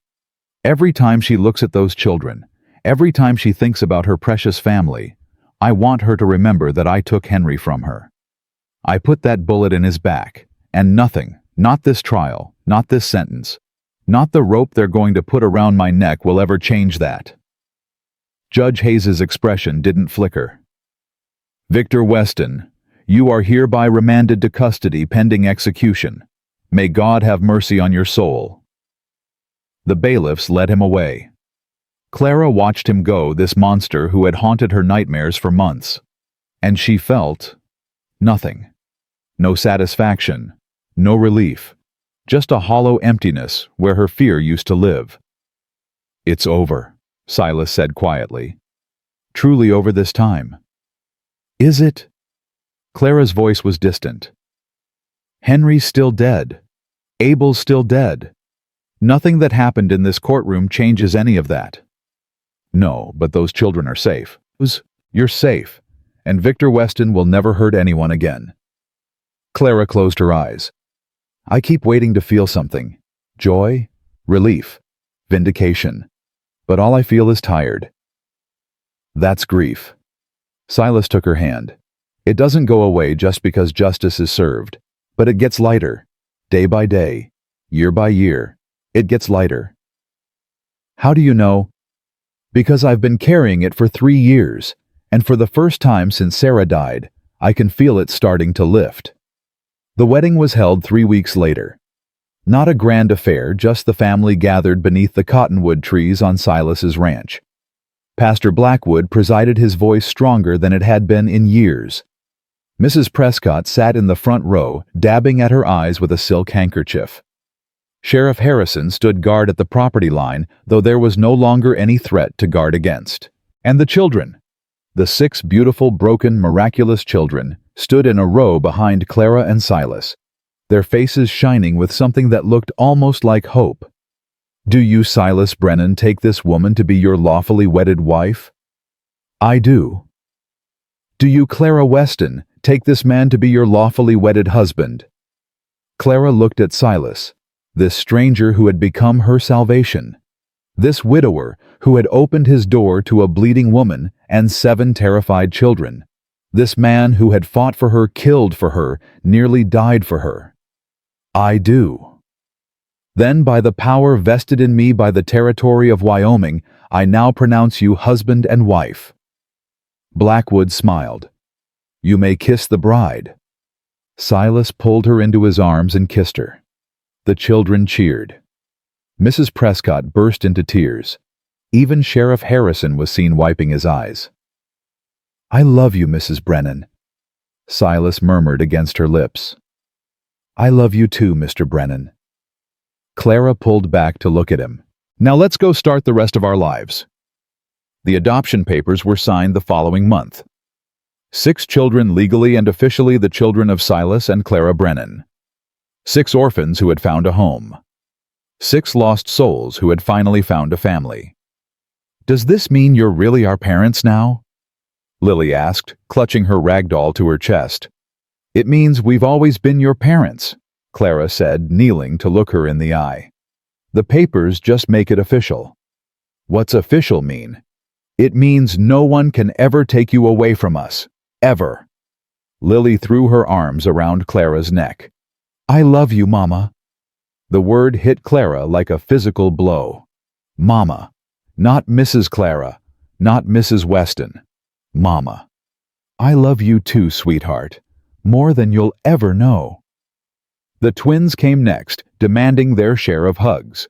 Then Samuel, then Ruth, then Daniel, even Daniel, who at 14 considered himself too old for such things, but couldn't quite resist. Silas stood back and watched, his eyes bright with unshed tears. You did good, Mrs. Prescott said, appearing at his elbow. All of you. Couldn't have done it without you. Nonsense. I just provided the money.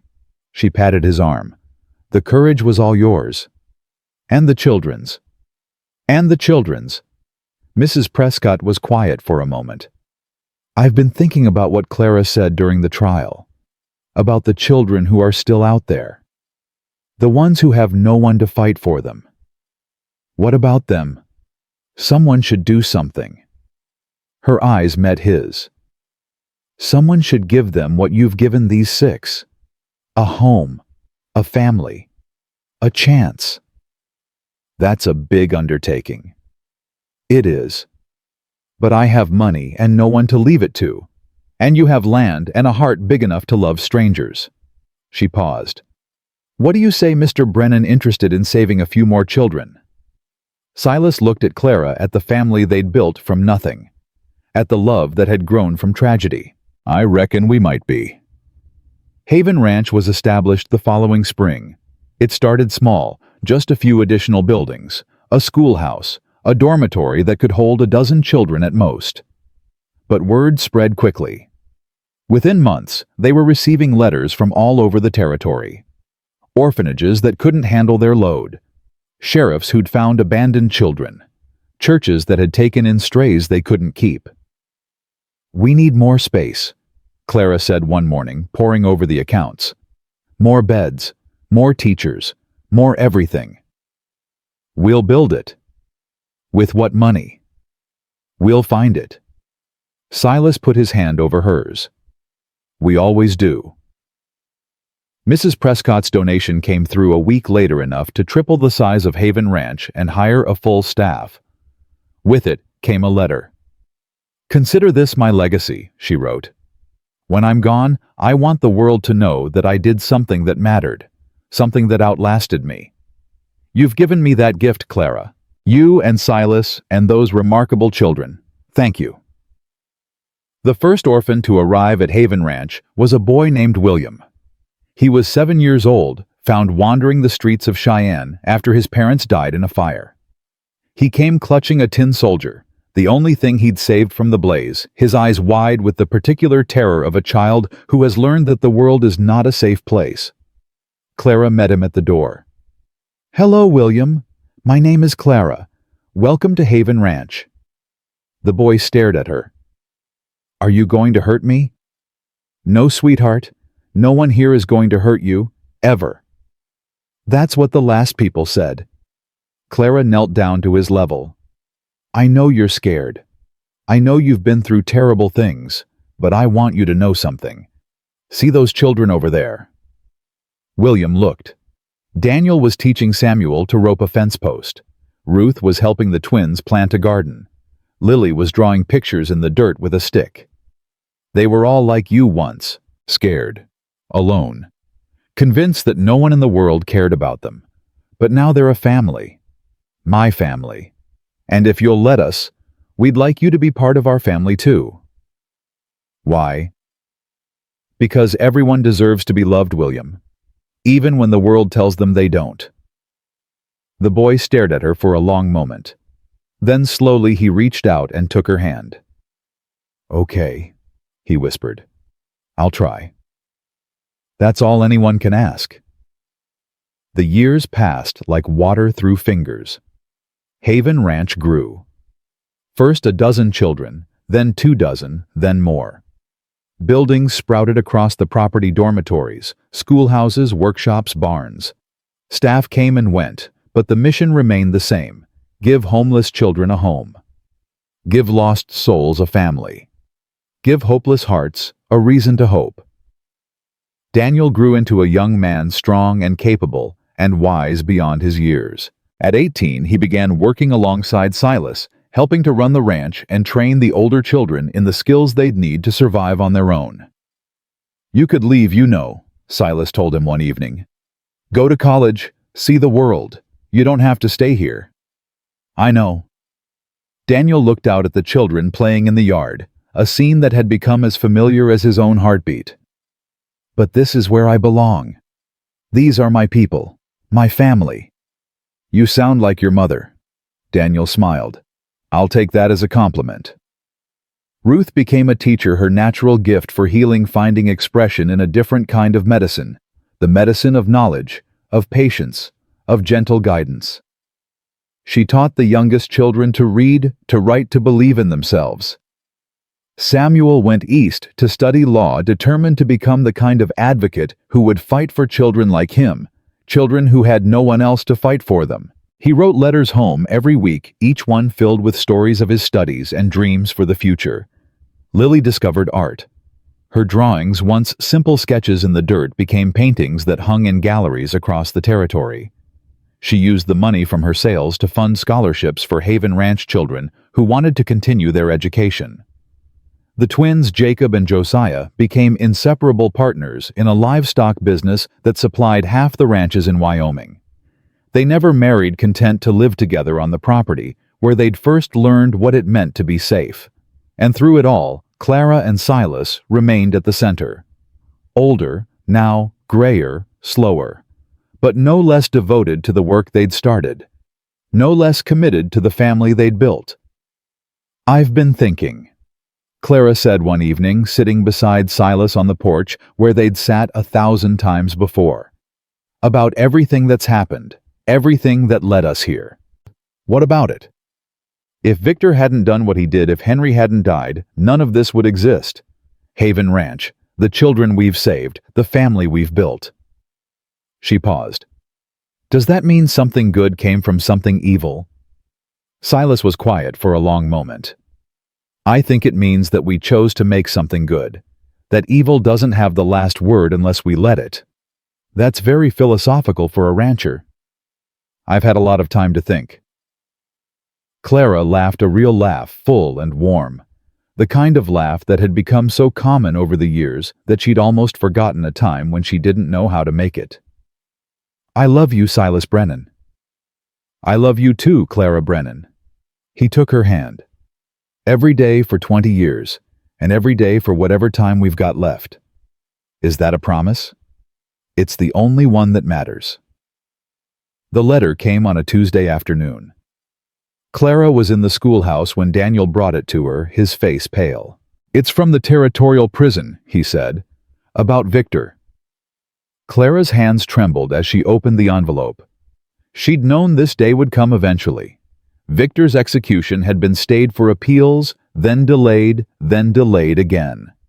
20 years of legal maneuvering, of new evidence, of procedural challenges. But now finally it was over. Victor Weston was executed at dawn this morning, the letter read. Per the prisoner's final request, his personal effects are to be delivered to Mrs. Clara Brennan of Haven Ranch. What personal effects? Daniel asked. Clara found them at the bottom of the envelope. A single sheet of paper folded into quarters. And a ring. Henry's wedding ring, the one Victor had taken from his brother's body 20 years ago.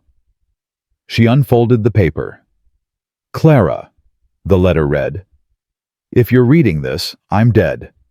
I don't expect forgiveness. I don't deserve it. But I want you to know that I've spent 20 years in a cell thinking about what I did, about Henry, about you, about those children I tried to sell like cattle. And I've realized something. You were right. Family isn't about blood. It's about love. It's about choosing to belong to each other even when the world gives you every reason not to. I never understood that. Henry did. You did. That's why you won. That's why you'll always win. I'm returning Henry's ring. It belongs with you, not with me. Tell the children. Tell them I'm sorry. For everything. Victor. Clara stared at the letter for a long time. Mama. Daniel's voice was gentle. Are you okay? I don't know. She looked up at him, this boy who had become a man, this orphan who had become her son. I spent 20 years hating him, 20 years waiting for him to pay for what he did. And now I just feel sad. She folded the letter carefully. Sad that he never understood what he was missing. Sad that he died alone without anyone to love him. Sad that all his money and power couldn't buy him the one thing that actually matters. What's that? Clara looked at the ring in her hand. Henry's ring. The ring she'd placed on his finger the day they were married. The ring he'd worn until the day he died. A family, she said. Someone to come home to. Someone to fight for. Someone to love you even when you don't deserve it. She slipped the ring onto her finger next to the one Silas had given her 20 years ago. Goodbye, Victor, she whispered. I hope you finally found peace. The memorial service was held on a Sunday afternoon. Not for Victor, he was buried in an unmarked grave, his funeral attended by no one. But for everyone they'd lost along the way. Henry, Abel Stone, the children who hadn't survived the journey. The dreams that had died so that new dreams could be born. The whole community gathered beneath the cottonwood trees, staff and students, neighbors and friends. The vast extended family that Haven Ranch had become over 2 decades. Pastor Blackwood's successor read from Scripture. Mrs. Prescott's granddaughter laid flowers at the memorial stone. And one by one, the children who had grown up at Haven Ranch stood to share their stories. Stories of loss and redemption. Stories of fear and courage. Stories of darkness and light. Daniel spoke last. 20 years ago, I was a scared kid with nothing to my name and no reason to believe the world would ever be kind to me. Then I met two people who changed everything, who showed me that family isn't about blood, it's about choice. It's about showing up for each other. It's about loving someone even when it's hard. Especially when it's hard. He looked at Clara and Silas sitting in the front row, their hands intertwined.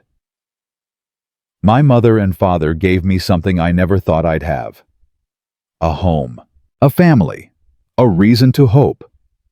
And now, every day I get to pass that gift on to children just like me. Children who've been told they're worthless. Children who've been abandoned and abused and left to die. Children who've forgotten how to believe that anyone could love them.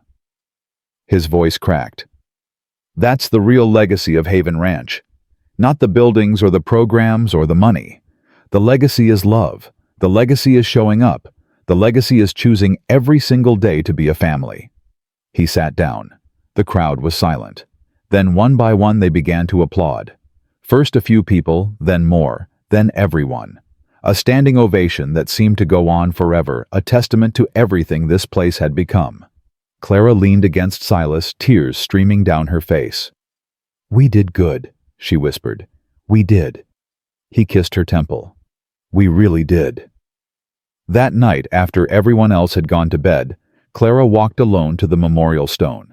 The stars were brilliant overhead, thousands of them, scattered across the black velvet sky like diamonds flung by a careless god.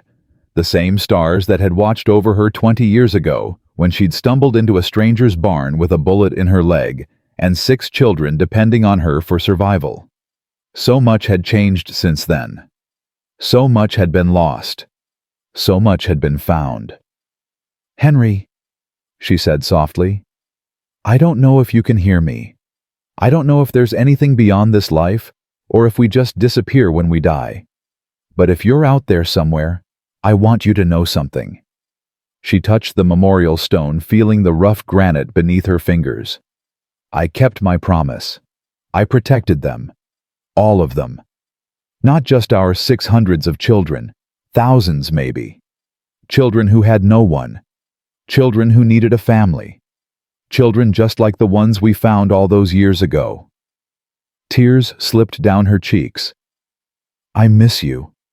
Every day I miss you. But I'm not sad anymore. I'm not angry. I'm just grateful. Grateful that I got to love you. Grateful that you taught me what family really means. Grateful that even though we only had a few years together, those years changed everything." She looked up at the stars. "Rest now, Henry. Rest knowing that your legacy lives on. That the love you gave us multiplied and spread and touched more lives than you ever could have imagined. That's the best gift you could have given me. The knowledge that love doesn't die. It just grows." She kissed her fingertips and pressed them against the stone. "Goodbye, my love. Until we meet again." Clara walked back to the cabin where Silas was waiting, where her children were sleeping, where everything she'd fought for, everything she'd nearly died for, had finally become real. She paused at the door and looked back at the ranch, at the buildings and the fields and the stars wheeling overhead, at the legacy that would outlast her, at the family that had been built from nothing but love and stubbornness, and the absolute refusal to give up. "Thank you," she whispered to no one, to everyone, to the universe that had given her so much pain and so much joy. Then she opened the door and stepped inside.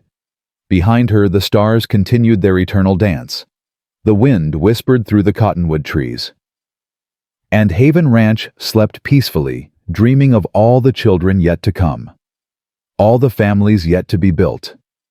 All the love yet to be shared. Because in the end, that was the only thing that truly mattered. Not the money or the power or the victories won in courtrooms. Not the buildings or the programs or the recognition. Just love. Love that found a bleeding woman in a frozen barn. Love that turned strangers into family. Love that proved once and for all that no one in this world is ever truly alone. This was the story of Clara and Silas Brennan. This was the story of 6 orphans who found a home, This was the story of Haven Ranch, and it was proof that even in the darkest winter spring always comes.